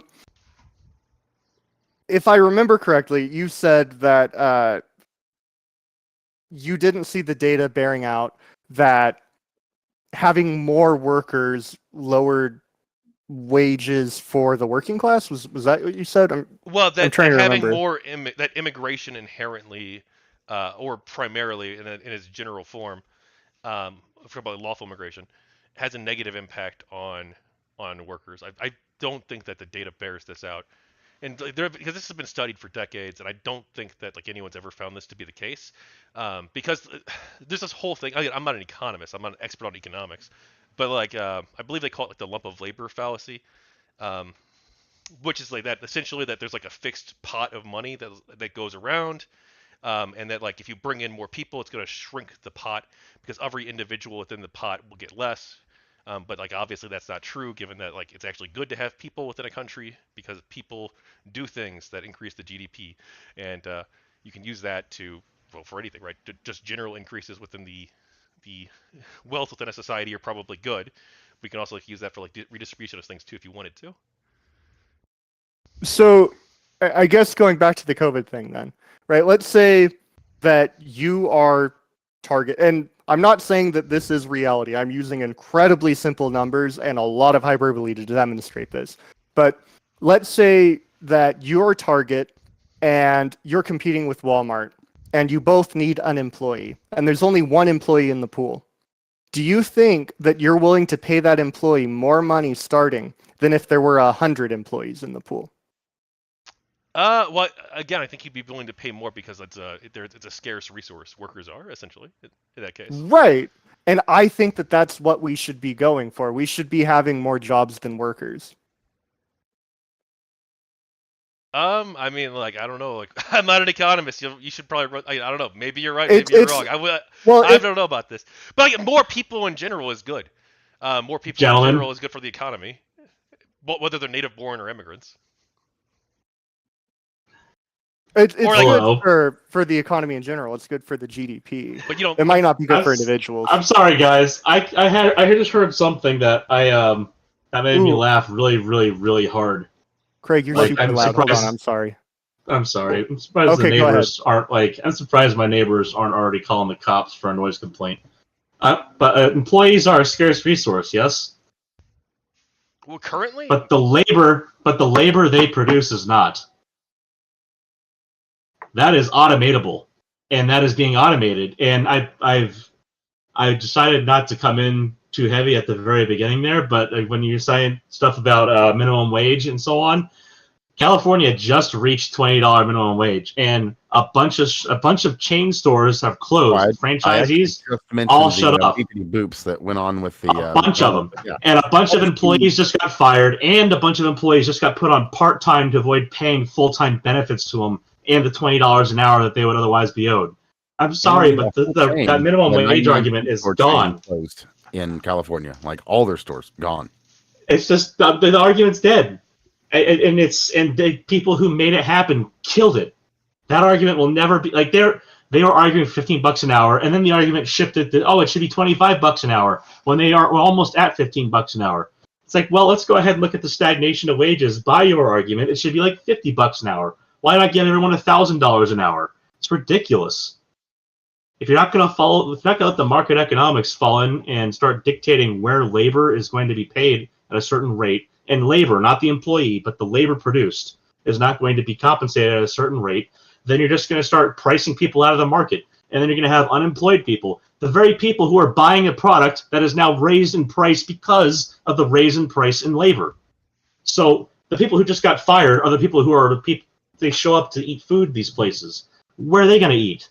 They can't afford any of this shit anymore because, one, they don't have an income, but two, the prices all went up.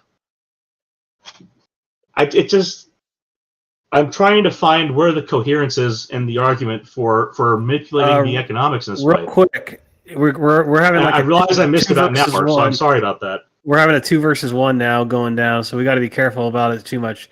Hey, I don't care. Come at me, but I'm not trying to come in with a hammer. I'm just like, this is just like I just had to step in and say something. I don't think I've argued in favor of like the minimum wages. I don't know enough about the minimum wage to have like an opinion on it. I generally don't have opinions on topics. How would you not strong opinions, at least. Okay. Okay. So just with all that out of my system, sorry about that. Please. Yeah. If I could just, if you would. Drama dump. Drama dump? It was fairly dramatic, yeah. Was that what you said? Yes, I did. Oh, okay. I'm sorry. No worries. So, I just want to point out, because you said that you're not an economist. I'm not an economist either, but in order to become an accountant, you have to know a lot about the economy. And so, I will tell you that we do know for a fact that if businesses have to compete for workers, those businesses will pay the workers more. We know that if businesses have to compete for customers, they'll offer better prices, right?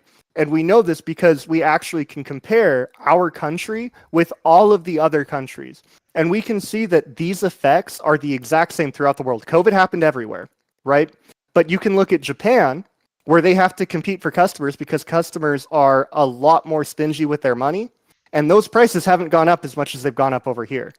Now, if you look at GDP, absolutely, we are smoking Japan. They are doing horrible with GDP. They've barely increased at all since their bubble burst in the 90s. But if you're actually looking at people being able to put like food on the table, having needs met, those people don't really care about GDP. And the reason why I'm bringing up the Democrat stance on immigration on this, which, by the way, was open borders until it pulled bad 4 months ago. The reason I'm bringing up... I don't think the Democratic position was ever open borders. I think that's a position of some Democrats. Sure, but it was starting to get more popular in the party. I mean, AOC was for it. That was one of the main contentions between AOC, AOC one and of a Bernie small Sanders. number of people within the House, within the within the squad. But like, sure, yeah, there's some people who do believe in that. Yes. Hey, And, that's like, the I'm future not like president opposed. of America Like, I'm you're not talking even like about. maybe we'll see, huh? But anyway, please continue. Sure. So I will. How about this? I think we can both agree that Republicans probably want less immigration than Democrats do. Yeah, I think the polling does bear that out. Yes, very much so. Or not Okay. very much so, but like, yeah, generally. Yeah. Speaking.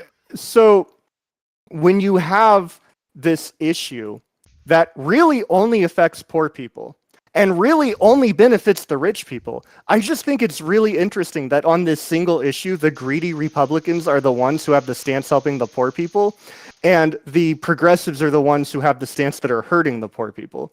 And that's why I wanted to bring immigration up, because it's really hard for me to really wrap my head around why this is such a different take in progressive ideology than almost every single other issue that Democrats have outlined right now. I mean, I don't know what you want to say. I mean, I don't. There's different people have different opinions, and like both parties, but like especially the Democratic Party, like a massively diverse coalition of tons of people who disagree with each other. Like that's the reality of like you have these two massive parties. They're full of millions of people. They kind of broadly somewhat reflect like the general ideas within those two respective factions, and like some groups are more successful at different times of periods than others. So like different people have different views. Some people are like open borders people. I might be like slightly more in that camp more personally. We can talk about that if you want to, but and then other people are much more, like the labor unions. Some labor unions are like anti-immigration or like anti-trade, more pro tariffs and stuff. Pro protectionism essentially. And it's like, so yeah, those are like different competing interests within the coalition that have different perspectives and viewpoints. Like that's why there's a difference. But There is like, a platform, though. but also there's a, what do you mean? Oh, sure. Yeah, The there's Democrat a Party platform. has a platform. But in a two-party system, that doesn't really guide as much. But also, I don't I think mean, you have open Republicans borders who are are either in pretty the against. platform either. I wouldn't say that Republicans are necessarily all unified either. I mean, No, you they're literally not. They're have very yeah, divided on immigration as well. yeah. You're having a pretty big a pretty big moment in politics right now, I think, where the Republican Party and the Democrat Party are both undergoing a metamorphosis. But also, we're assuming that they're that like if we stop the immigrants from coming here, it's gonna be a boon to workers, like the poorest people in society. Like they'll say the bottom 20% of the income bracket. Let's say, like, I don't think that's true. Like maybe like the bottom like 1% or 2%. I don't have to look at the exact specific numbers, but like the number of people, even their studies aren't clear on this from economics, from my understanding. But like from what I do know about this, which is not a lot, it does seem like the vast majority of workers are actually receiving benefits from immigration. And like, yes, at the very low end, the poorest people, the people who can't compete, people without college degrees, for instance, and who are like functionally illiterate, like the people like this, they do sometimes struggle, but it's like a small cohort of the population actually that receives like any economic detriment from immigration. And that's only like the most conservative, like socially conservative economists that I think that have found this. This is not like a mainstream view necessarily. I'll take it at a different angle then. This is supply and demand of labor. Right? If you increase the supply and you're not increasing the demand at the same rate, the cost of labor is going to go down. That's very basic economics. Yeah, that's just that. I mean, that's a given. That's essentially economic law. But why do all the economists think that immigration is great then? Because they're paying less money for products that they want to purchase. So, like, for them personally, they're like, you know what? Let's just fuck over the bottom 20% through this means. Oh yeah, if you're making a lot of money, if you're making bank, why wouldn't you want immigration? All these rich economists are trying to fuck everyone over. They make a lot of money. They probably do, actually. Somebody's got to run the numbers, so I mean, but like, I feel like look. I feel like we gotta like read tons of studies on this. I don't think either of us have done that. No, but I mean, supply and demand of labor, I think, is pretty foundational. But every economist basically agrees, though, that the vast majority of people receive benefits from this. Well, And, every like, economist agrees that if you increase the supply of something without changing the demand, then the cost of it goes down. well, but sure. Or yeah, presumably it's for like Marxists. But but Well, every if every you're a economist agrees though Marxist that economist, when you're adding more people to the country, like whether that's through like immigration or through like natural birth rates, then you're basically adding new people that don't just like steal the job of the well, I'm unemployed not saying they home steal the guy, job. I'm saying they're but lowering the cost of it. or they're lowering. They're not. Yeah, it's not like we're bringing in this person who's going to like lower the cost of the labor. Like perhaps that is a one impact that they have, but they also like, especially talking about like legal immigration. You're talking about Have you entrepreneurship. You're talking about people who spend money in the economy, people who have like kids in the economy, do you know about contribute the to the economy. business strategy of dumping? No. What It's do you mean illegal. specifically?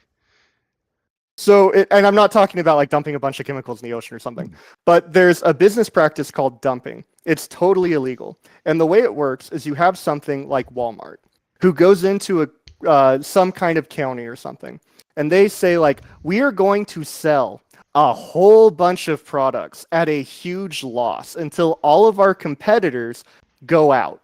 Then when we have monopolized the industry, we're going to raise our prices because you can't get it anywhere else, right? So I'm not saying that's what immigration does, but the first part of immigration is greatly introducing a resource to something that lowers the cost. Just objectively. I can have that impact. I think that it's a really small cohort of people. Again, I wish we had this. I wish I had the study on this. So I did go through I am this still like looking 5 that years data ago. up, by the way. But I would, just for everyone listening at this time or listening in the future, I would urge you to check out the documentary Walmart, The High Cost of Low Prices. Very informative. Anyway, sorry to interject, but We do a lot of research into Walmart because it's they're very smart, the people who put Walmart together. Well, so let's say there is. Let's say okay. Because I think there is data on this that shows that some people are negatively impacted, some workers are. Again, I don't think it's like a huge number though, from what I remember. But again, I wish. I mean, if remember you're the name under of the author. 25, you're probably impacted by it because you're probably working a minimum wage job or close to it. Yeah. Unless you're in school, yeah. Or even then you do both. But yeah. Right. So but I don't know how big the cohort is. I think it was relatively small, like a really, really small, like the absolute like poorest people. Like we're talking about people who I'd have to pull up the data. I remember off the top of my head. So again, I'll just throw that out. Pretend that's not true. Let's say though, hypothetically, that there is this cohort of people in society who are negatively impacted by immigration, but like the rest of society, like overall more or less benefits from it. Like, shouldn't we try and do something to either like one create like a minimum floor so that like even if this like group of people is negatively impacted, well, they're not going to be impacted to such an extent, or two, like create some sort of like specific like counter program that would able to like help those people like or learn new training or new skills or something to adapt to the environment. I have a clarification question. So, let's say we create a program that'll help people get new skills, right? Are we not letting the immigrants do this? Well, if they're probably not, right? Because like I would assume that we would limit it to citizens, right? Unless there's like a specific reason, like if a legal immigrant lost their job, um, I don't know if they'd. Wouldn't that be kind of I don't know if they'd racist? have. Not right. Why would it be racist? Well, if you're an immigrant, you don't get access to this program that could better your life. Well, that's not race though. That's because of your immigration status. In Oh, the I'm United States sorry, of I meant America. xenophobic. I mean, like, if you're valuing the conscious experience of a citizen of your country more than you're valuing. Excuse me, I resemble that remark. But I think societies probably should, like, countries at least, probably should place greater emphasis. That's their role, right, on providing services to their citizens rather than to like illegal immigrants. Like, obviously, like the illegal immigrants or the legal immigrants or whoever, foreigners, they do have like certain rights. You can't just like, in theory, like kill them. Like they have certain rights in society. But Tell you what rights they they're don't not. have. They don't have workers' rights. Well, if they're legal, they do, right? I assume. I Not assume if, that they but can't if like. they're illegal immigrants. Yeah. But no, we should value, and I'm sure you agree too, that we should value citizens in terms of government programs over non-citizens. Well, I agree because I'm one of those xenophobic right-wingers. Okay. Okay, so let's move beyond cost of labor then, because there's also a huge drug problem. I have a topic shift that will ice break for everyone, How was All your right. day? and it will be very brief. My day is wonderful, thank you. Happy to hear it. So, Shikaki, Yeah, what's up? there's a request from chat to ask, and I'm going to go ahead and do this as something that we go around the circle, and I'll include Sarge and Evan for this one. So we'll start with you. Are you a tranny? No. No. Sarge, are you a tranny? Depends on which day we're talking. Good answer. Evan, are you a tranny? No. I am. I'm a Russian tranny Right on, brother. Okay. I'm not a tranny. who plays Star Citizen. There we go. I figured. That must make you popular with everyone in the left wing. I like a glorified, beautiful ass. Sorry, that was a bandana joke. Anywho, These are the important questions right here, is what Porcelain Chips asks. I wanted to game go I ahead played and was please Stand the Up crowd. Power World. The All right, so Yeah. let's get back to immigration. inquiring minds want to know. Fake guy Dan, I got them having 26 minutes left before they do their wrap-ups and the last 10 question or 10 minutes. Fuck it, why not? All right. What's the deal with that? So we do have a huge problem as it pertains to materials entering the country illegally, right? And this is a pretty big deal even if you're a Democrat, because if you wanted to do a gun ban and people could just bring guns through the south of the border to states that don't want to do the gun ban, you're not really going to be able to enforce that gun ban. But we'll talk about something less important, like hundreds of thousands of people dying to fentanyl overdose. So what is the plan if we're not going to, like, let's say we want to be closer to opening the borders, having open arms, accepting people, then saying, no, you can't come in until we fix shit.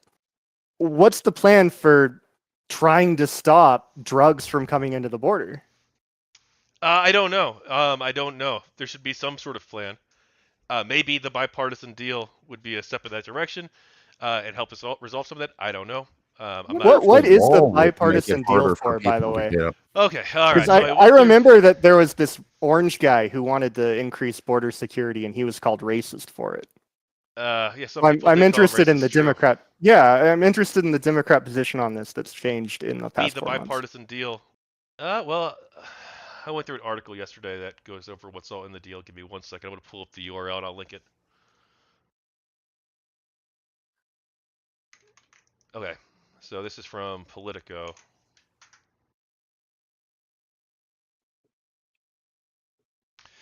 Basically, Okay. it's adding. Looks like it's adding funding for detention. $8 billion for detention facilities.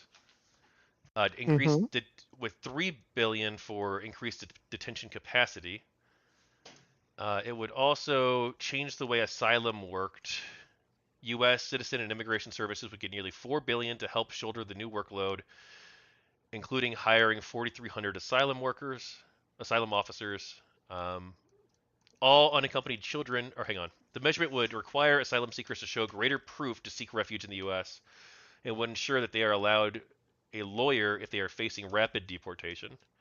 All unaccompanied children under 14 would also be granted lawyers during removal proceedings, covered by an infusion of $350 million for the Department of Human Services. Can we pause right there? Yeah. Why are we giving them lawyers? Because in the United States of America, you have the right to an attorney. If you're a citizen. Well, even if you're not, right? I don't think we could like arrest a Well, terrorist and be like, No, oh, hey, if you're not a citizen, you don't get a trial to attorney or a trial with an attorney. Do you not? No, You're not that's how entitled to one. Guantanamo If Bay you're charged with exists. a crime? Well, but Guantanamo Bay is not in the, like, it's not legally part of the United States, right? It's like an Sure, but it's not insular or whatever they call it.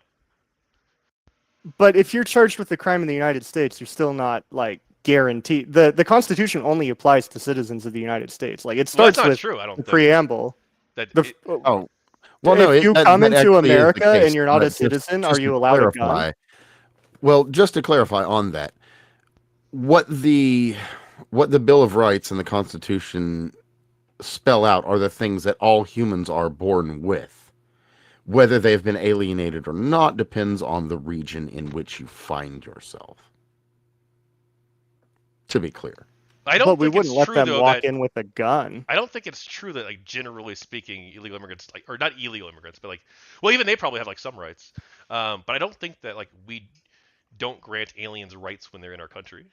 I think it depends on like what rights specifically you're talking about. But I don't think that we could like deport them just because, or like we could arrest them without trial and detain Well, them I guess indefinitely, right? I guess we know that's the case though, because this bill wouldn't have to spell it out if they could already get a lawyer. Yeah, I don't know. Maybe they don't have access to that generally. I don't know. Or maybe Yeah. they require Well, 'cause- more. Maybe they do currently, 'cause but they don't have enough because there has been a surge at the border. Well, this is kind of a new thing though, because under Trump we would hold him in Mexico, and then in Mexico, I mean, obviously we're not going to send a U.S. lawyer to Mexico. True. So, and that seemed to work a lot better. Now, I will say that I've heard, I've read this bill before. I haven't read the whole bill, but I've heard about it. I've done research on it, and the main criticism of the bill is that it seems like it would just increase the rate of immigration. So the idea is, yeah, we're going to have less people detained at the border because we're just going to let them come in. Well, wait, Remain in Mexico doesn't exist anymore, right? Even before, right, relatively, like last year, was it, or 2 years ago? Yeah, Remain in Mexico is no longer the policy. Right. So- It's catch and release, which is, I think, what was happening under Obama. So the idea is we get them like a hotel or something in America, and we give them a court date, and then they show up to the court, and if the court finds out that, Theoretically, yeah, they you go to have... Well, most of them do, I think, actually, right? No. I know Ben Shapiro said that. I don't know. I mean, if I was in Right. that position, I wouldn't. What Well, no, are I they think going to most do? do most of them show up? We should look it up. It's pretty easy. You just say, I fear for my life, and I'm seeking asylum. They're like, here you go. I don't know. Is it really that easy? Yeah, people coach them for it. At this point in time, yes, it is. Yeah. I mean, the orders are down from the top, basically just, all these people are in danger. You need to save their lives. Are we certain though? I mean, I don't know. Like, I doubt it's that easy. I'm being a little hyperbolic, but only It in is fact, 100% I don't know the that easy. specifics. How But do You you show up at the border. That is the situation. Because I know that's the policy. You show up at the border and you inform the border agent that you are surrendering to seek asylum, and that is a legal defense. Yeah, sure. They have the They right. put you through. They detain you. They detain I don't you. know They how tell you that correct this is this your is. ticket. But this is saying that And then you're on your immigrants in way. immigration court do not have a right to government-appointed counsel. Right, but then you still have to. Okay. So this would give them that right, I guess, if they were in those two categories, the under 14 or the rapid deportation. Yeah. Okay. And I don't know if it specifies what rapid means. They largely Given that have this counsel. Given that this because is of a government, volunteers. yeah. Given that this is a government bill, I think they probably do not specify what rapid means. I have one of my siblings is a lawyer, and she fucking hates a whole bunch of these bills that are just super broad. Well, I don't. And I I'm know not that reading too, the bill 'cause it's itself. tax I'm reading law. an article about it, so like I don't know how they define it in the bill. They have a definition. Yeah, my guess is they probably don't define rapid. It's up to the court to decide whether or not something is rapid when they're deciding to appoint somebody counsel. But I could be wrong. I mean, it might be like 2 weeks. That sounds kind Well, of there's rapid. to me. other provisions here too in the bill. I don't know if you want to go over it more, but like there's the border shutdown provisions. Or I guess, let me just ask now: do you think that they shouldn't be granted lawyers if they're under 14 or quote unquote facing rapid deportation?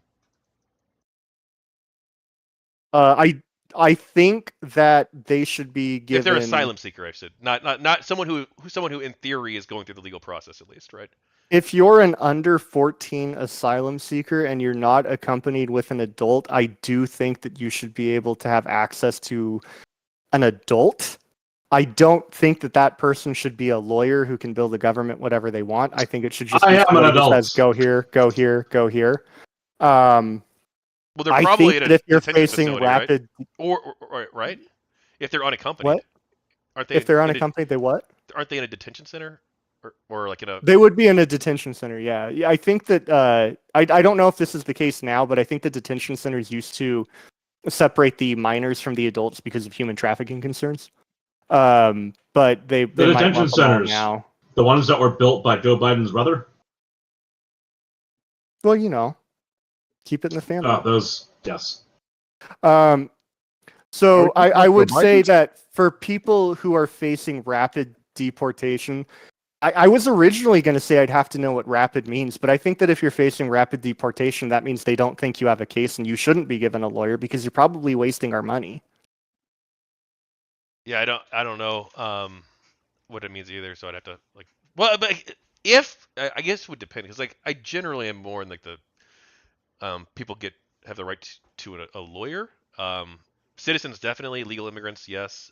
It just As sounds for super illegals, but like expensive how do with. you know that someone's illegal though? Like, because right, this is like you're charging them with either a crime or with like a if not a felony, then like a misdemeanor or some sort of like offense, right? Um, in order Do to you, deport these people, right?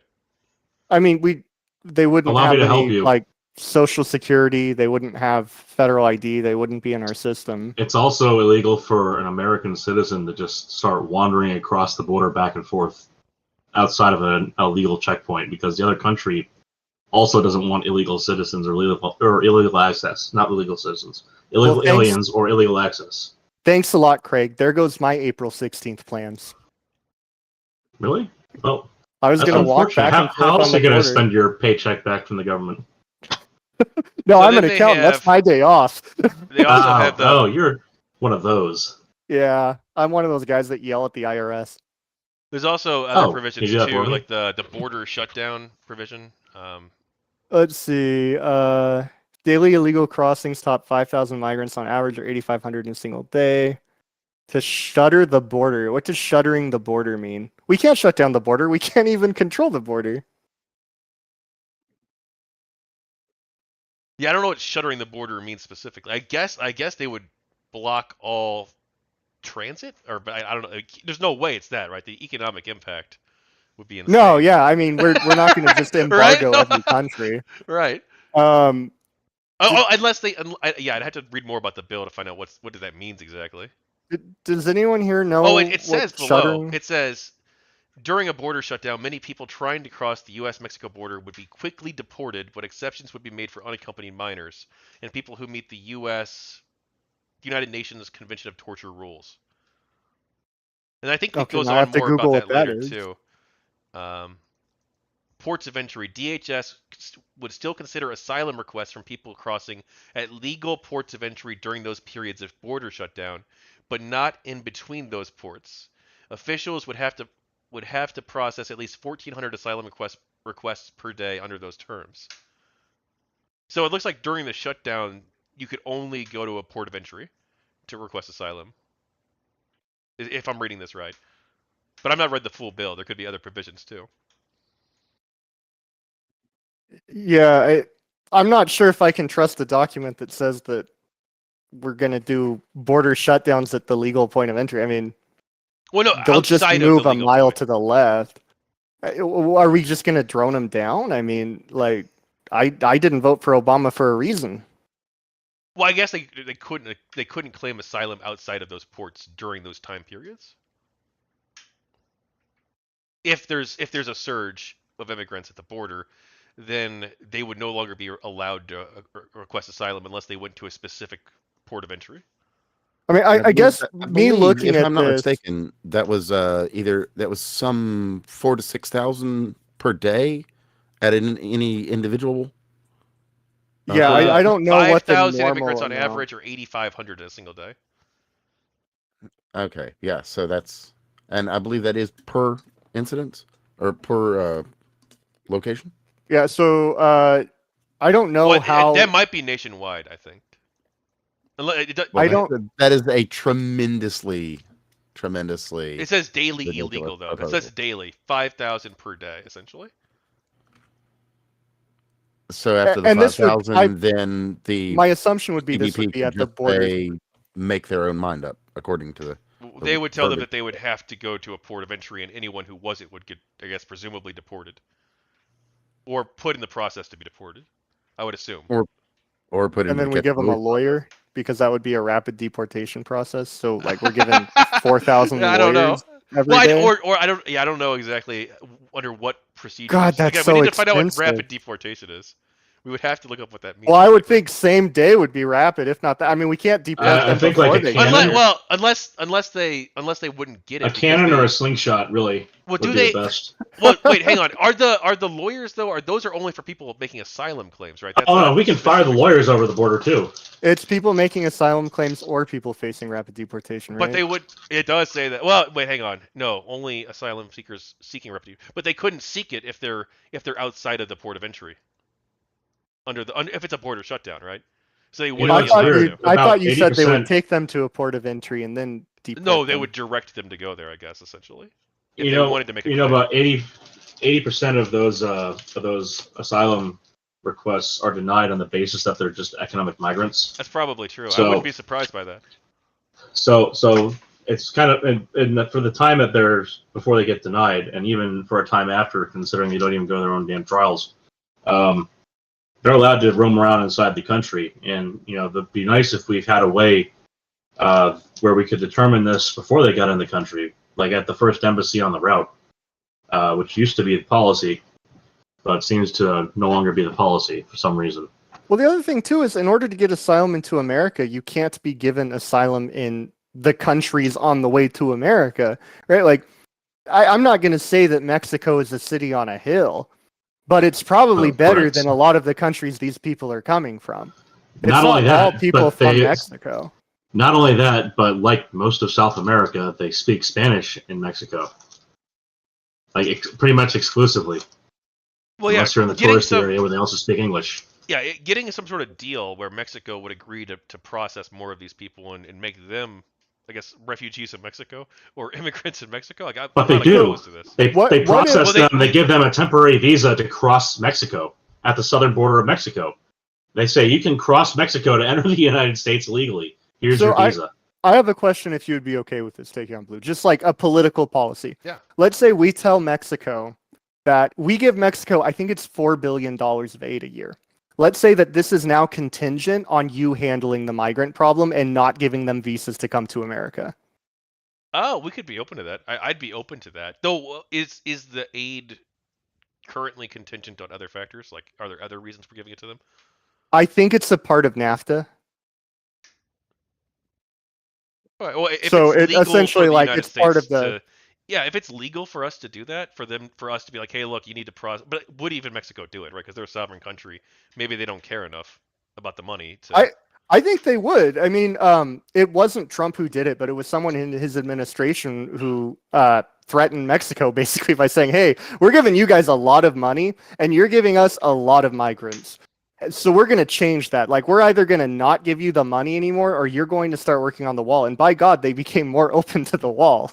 That's how we got the stay in Mexico policy in the first place. Yeah, so I think that Mexico would be open to it. I think that, and I really hate saying, because I hate trying to make assertions on what someone is thinking, but I legitimately cannot understand why we would get rid of that policy unless if we were trying to get more migrants to cross the border. Well, it was an emergency COVID measure, right? That was the only legal basis for it. The Remain in Mexico policy? Wasn't that a COVID policy? No, that was prior to COVID. That's not the legal basis for it. The legal That was basis for Donald it is the Trump's president. only win.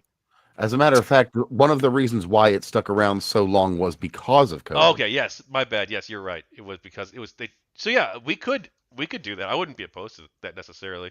If they're willing to negotiate and talk about it, then sure. Yeah, that's kind of like the deals I like, where it's like, hey, we're already giving you something and we're not getting anything back, so we want to start getting something back. Like, give us a little return on investment. And well, what do you think of? Yep. That's one approach, and I've also heard people say that what if we built up the Central American countries, sort of like a Marshall Plan for them? What if we built up like a wall? Well, that's been proposed too. Sorry, I wouldn't be Well, against some kind of a policy to try and build up these countries by giving them information on what to do. Some of our city planning documents, maybe some of the stuff we used for Japan, it worked pretty well over there. I wouldn't want to give them any more financial resources because usually what happens is those all just go to the authority. So if they want information on what to do, that's fine. It could help us in the long run to give them that information because if they build themselves up and become a trade partner, that could help us a lot.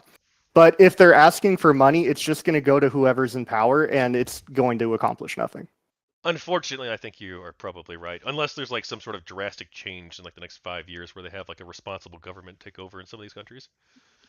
Okay, well, Abuela? on that note, So- and speaking of responsible and irresponsible governments, I've been digging since I told you I would. I haven't got all the data, but I've got last year's data. So in February, the U.S. lost 494,000 native-born worker jobs, which were offset by 1.2 million foreign-born workers, mostly illegals. I don't have the specifics, but there you go. What was this And a in the drop in like past- the Ouch. labor force participation, or are these people like looking for jobs? Well, we're taking in unskilled labor because Americans don't want to do them, but the jobs Americans don't want to do are getting replaced with AI at the same time. And in addition, in the last year, we lost 881,000 jobs, which in that case were offset by 1.5 million immigrants. And here's a Legal little and inside illegal. When you say baseball. offset by them, like what do you mean? Like the immigrants took their jobs and then they couldn't. That find means new that work? that means that roughly 900,000, not 900,000, roughly 700,000 jobs were added to the market. And here's Okay, a little inside. hang on, base- hang on, I want to ask a follow up real quick. Sorry. Yep, sure, sorry. No, I'm sorry too. But so is No, I'm Is sorry. this the immigrants? No, I'm more sorry. Is this the immigrants? I'm These are the sorry. these are the number of jobs that immigrants have taken, and then these are the number of jobs that have been lost by native born. Like these are the two aggregate numbers, or is there more to the data than just that? I'm trying to get more granular data, but by and large, yeah, that's basically it. Okay. Well, could there be other reasons though that the native born number is I mean, falling? yeah, there are, Because I because think people are going to die and we're after- everything. Kids are going to be well, born, after but COVID by too, and right? large, A no. huge number of people retired after COVID, I recall. Or they That's left fair, but I they mean- left the labor force. Well, they died. Well, some people did that too, but but like other They people took left a the long labor retirement. Well, I'm trying to get more data, but that's what I've got as for right now, and I'll include more. Or So chime I in just when we want get to give a little bit of inside baseball because Real quick before you do, you guys have about Absolutely. 5 minutes left, and then we'll go to closing arguments and the last 10 minutes of other questions from Rotten Apollo. absolutely, I think this is only going to take a minute. Right ahead. So in 20 years, we're no longer going to need illegal immigrants working on farms. I have audited farm technology, AI corporations, I can't name them. And I've also gone to the farm shows and I've talked around. I'm in farming too. And we can set it up so that AI does almost all the job. We already have tractors that drive themselves.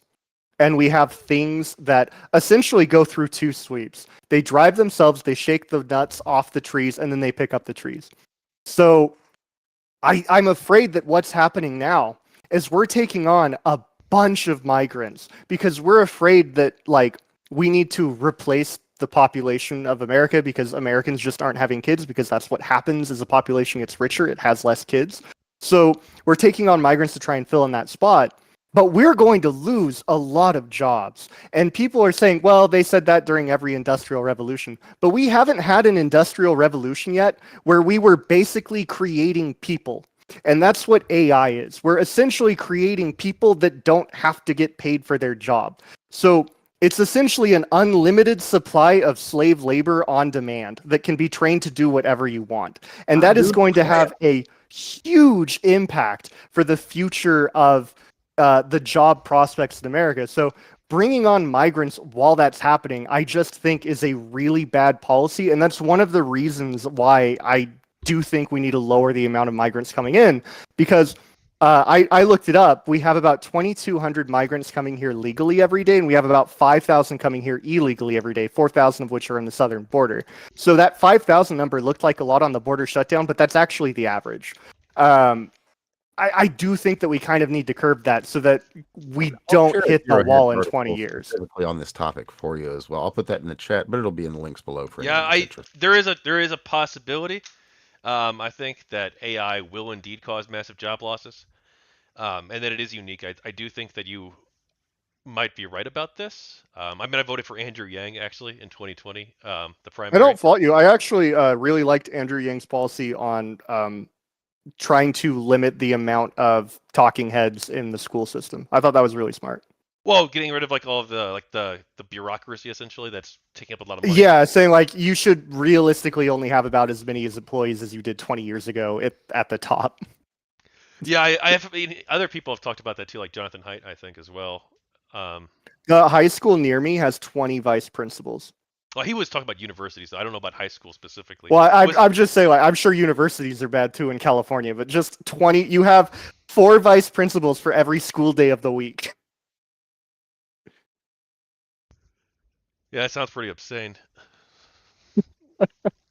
Well, But sorry, what were you 49. asking, Shikaki?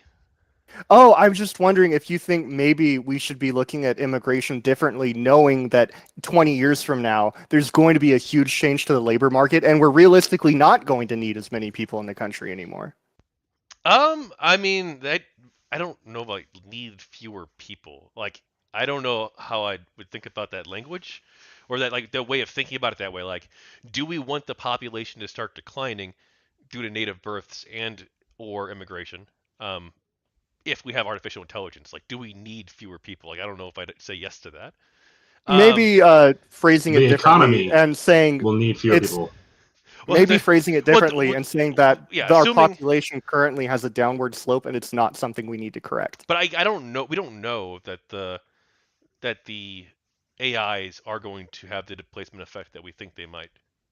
Well, we can always open up to immigration later, but it's not really something we But like, can I get don't rid think of that once like it's the in. huge issue with AI though, or like I don't It's think literally even, happening in trucking right now. I don't think that. Right now, trucking is going down because of But AI. the issue is whether or not like new jobs will come up and replace Middle this, management, right? That's the middle management and engineering. My industry, engineering, middle management is dying because AI is happening. right. Yeah, It's it's AI happening only- right AI now. will kill some jobs, no question. But like the The question, like jobs are going away. They're done. 30 the question seconds is whether or remaining. not. The question is whether or not new jobs will take their place, and like I don't think that Well, like I mean, our horse top. I buggies don't still think I don't exist. think that like immigration and AI are like as intricately linked. Like I don't think that like if like the worst case scenario They is aren't that linked. like It's just more people what. without jobs. But Oh, like we have to one, do we're more. assuming that they're not going to have jobs, and two, like I don't think that like what we're bringing in. What was the exact number per year? Like I don't think We that can that's. see them on. We can see them I on don't think that benefits. that's That's not going to. job. We don't It's have an whatever exact number per 7,700 year. times That's one of the 365 is. greatest problems with the issue, actually. What Can I is? close it out with a joke? Yeah, go ahead. Just wrap it up. We all know you just don't want to say goodbye to your gardener, Jose, but he can It's learn how to true. code, Tachyon. He can learn how to code.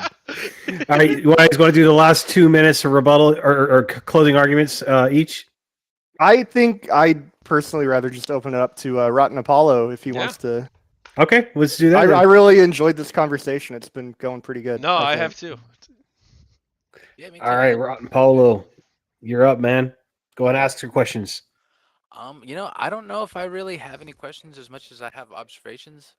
It seems clear to me that certainly I don't have a clear sense of the economic forces at play, and I don't think any of the discussion really got far into that as well. Like you guys talked about it, but I mean, economic forces are mysterious, and there are many contrary competing forces, and the same thing that will benefit a population will also be to its detriment in different ways, and everything's in flux, and that all, yeah, that yeah.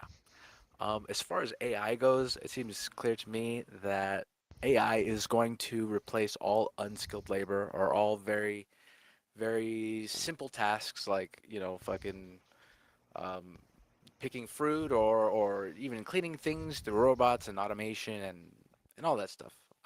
And if it doesn't seem like it's going to happen in the next 5 years, and in 10 years, and if not in 10, then in 20, because human beings are lazy, and we just want robots to do shit for us. Everybody wants a little slave, right? Which is a little crazy, weird, evil thing to say, but nobody wants to do work for themselves. I do want to jump in here because Yeah. when it comes to AI, we thought that the only thing that would be safe from AI was art, and it's the first thing that AI got rid of. True. So Yes. I really think that we're dealing with something that we don't understand. And if it was up to me, I would say we're just going to pause AI until we can figure out what the hell this is and what the hell its impact is going to be. But the cat's out of the bag, genie's out of the bottle. So I just wanted to say Yeah, Shikaki, it's tough to that's not say happening. that. Yeah, it's tough to say that AI is only going to replace the menial jobs when the first jobs that the AI replaced were the most human, most complex jobs that exist. Well, Really? there is an argument to be That's made, what you have to though, say about art. that the I'm a artists liberal at that heart. were replaced were soulless corporate goons that made corpo art, which is garbage anyway. So, I mean, it could have been made by It created a new industry, though, of soulless corpo goons who have to type out exactly what they want so that the program can make the art for them. But I mean, we're not too far away from me being able to type up, make me a video game that's like Pokemon with guns, and then I get Pal World. That's Like, true. Yeah, but you might get Pal World with a bunch of upside down faces. Rotten, I Rotten like Polo. that. I like I my have- hands with 5 fingers. I have a Or like, question. 7 eyes. This is too much. I have a question from Batman. Ron Apollo, do you want to? Mind if I just ask it real quick? Sure, go for it, please. He says, "This is to Netscape or Tachyon." He says, "Why are you insisting on voting for a president again that is not improving conditions with the southern border and illegal immigration, since that is one of his presidential duties?" Well, President Biden's position, as far as I'm aware, is to support the bipartisan immigration bill in Congress. So if I remember correctly, and I'm not trying to put words in your mouth, but you're not really voting for Biden. You're voting against Trump, right? that's true too. Though I don't hate Biden. I think he's been good on Ukraine. I think he should be more supportive of Ukraine. But that might be something we can discuss another time. But I didn't like that segregationist stint he pulled the first 40 years of his career. And I mean, being fair, I don't like, politicians that diddle kids, but, that's me. See, here's the thing. They I'm all radical on that, and I think that all of the politicians do it, so I hate all of the politicians. that they all diddle kids, or that Okay, you they're. know what? I legitimately think that most people in Washington, D.C. diddle kids. Like, legitimately. Like, I think one of the only reasons why our border I think that policy is depends so on how you shit is define it's the most. easiest way for them to get I kids. think that's the biggest difference we're going to find in our considerations there. It's like, how do we define most? I won't be able to find a chart. I could respond to Batman real quick on that question. I had responded earlier saying that that is one of Biden's or any president's many jobs, right? So securing the border is a job. It just is a matter of priority and resources because you only have so much attention, you only have so much political capital that you can spend saying my main mission is to secure the border, or my main mission is this other domestic policy, or like jobs, or keeping people from being violent in the streets, or whatever it is you have to address on a particular day. You have so many different fucking jobs to do. So even though that is one of them, border security, it may not necessarily ever be the most important issue of the day, and then you just end up not getting there. Or yes, Batman saying like holding it hostage, that happens too. But that, unfortunately, is just politics. Is a politician says, okay, I have 10 things I want to do, and I have, these other things that I want to sort of hold back on, or whatever, or not give the opponent, right? So you can hold on until they can sort of work with you or whatever. You know what I'm saying? Like leverage your position to get what you want, get the most from the opposition, and give the least. That's a good answer. When you talk about priorities and borders, and you say the border, I have to wonder, why is the border of Ukraine more important than ours? Nobody's saying that it is necessarily, but we should support Ukraine because. We've said how many hundreds.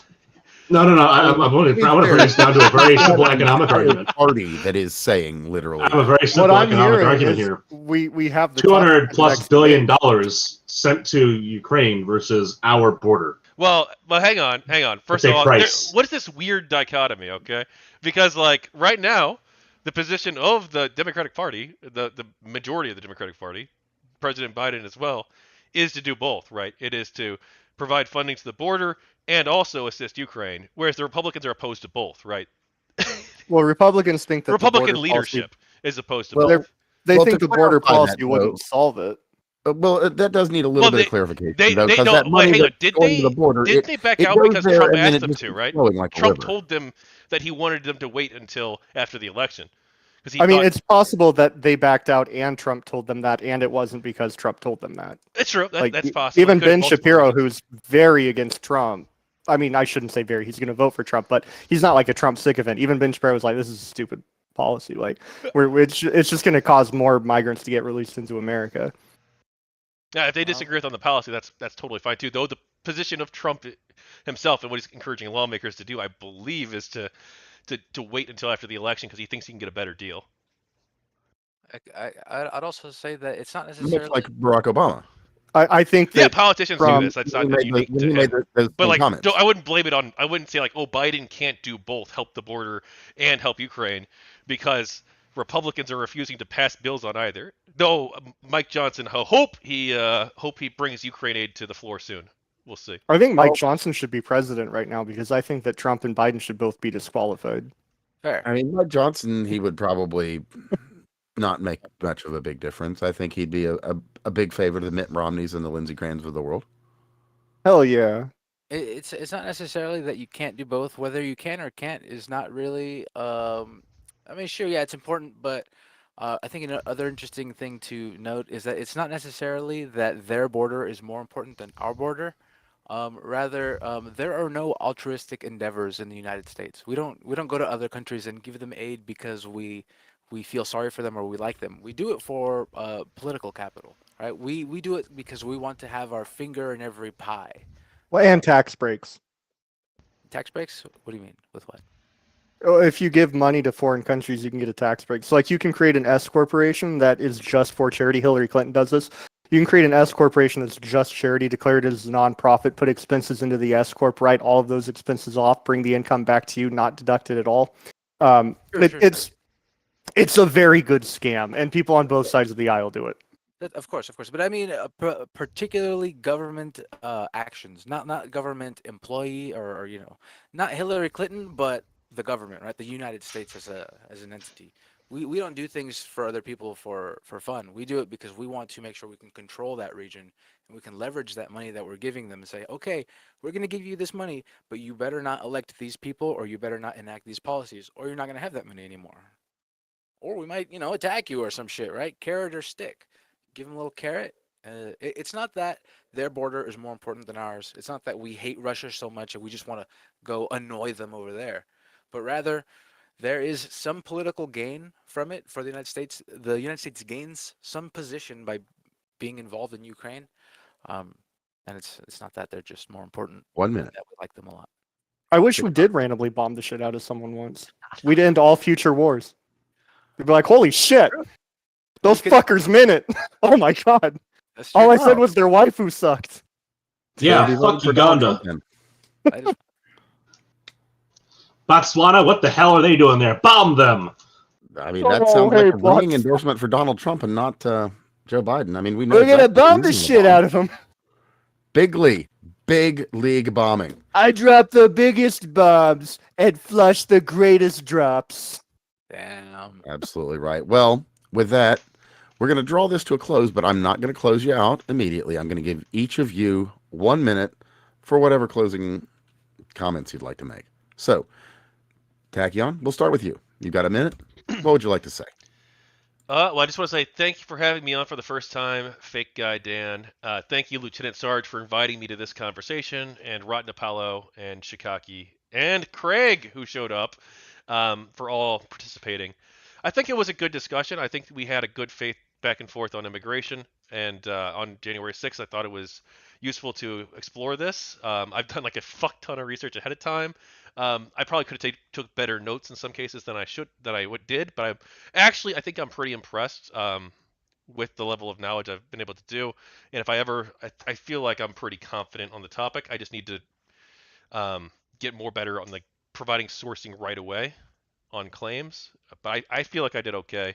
I feel like Shikaki, I feel like you did really good and really approach things in good faith, especially when it comes to immigration and to the discussion there. I thought it was really productive. And yeah, just thanks for watching. If you want to check me out, Tachyon Blue on YouTube and Kick. My main focus is the Gamergate book, and I'm going to start transcribing Puckashup's interview. So if you want to learn more about Gamergate, or you want to see more debates like this with me, check me out. There will be links below for that as well. So, with all the pokety bits, tickety talks, bippity boops, and such, comments appreciated. Shikaki, I'll give you a minute. What you got to say, my man? Craig, I'm sorry to hear that you have COVID. Oof. Tachyon, thanks for joining me in this jamboree. Yeah, I thought it was pretty good. I think with January 6th, I got to be honest. I'm sure that I knew like what the narrowing of that conversation was going to be, but I think it would have helped me a lot if that was introduced at the beginning of it, because I thought that we were going to pivot from January 6th into the disqualification of Donald Trump as running for president on the ballot, and that wasn't what was happening, so I had to throw away a bunch of the sources that I typed out. But I do think that the immigration debate was pretty good. I wish it went on a little longer because it's a topic I love talking about. I don't do debates a whole lot. I'm pretty rusty, but it was fun. I don't have too much more to say. It sounds like Craig and Tachyon are going to debate Ukraine in about 5 minutes on this exact channel, so everybody stay tuned. I like signing people up for shit they didn't want to do, and that's all I got. Well, sir, I'd say it's been a pleasure hosting this whole shebang. So, everybody, thanks for showing up. Thanks for being reasonable and not particularly Destiny tier. I mean, there's a little bit in there, but kudos for not going deep on the bullshit and straw mannery.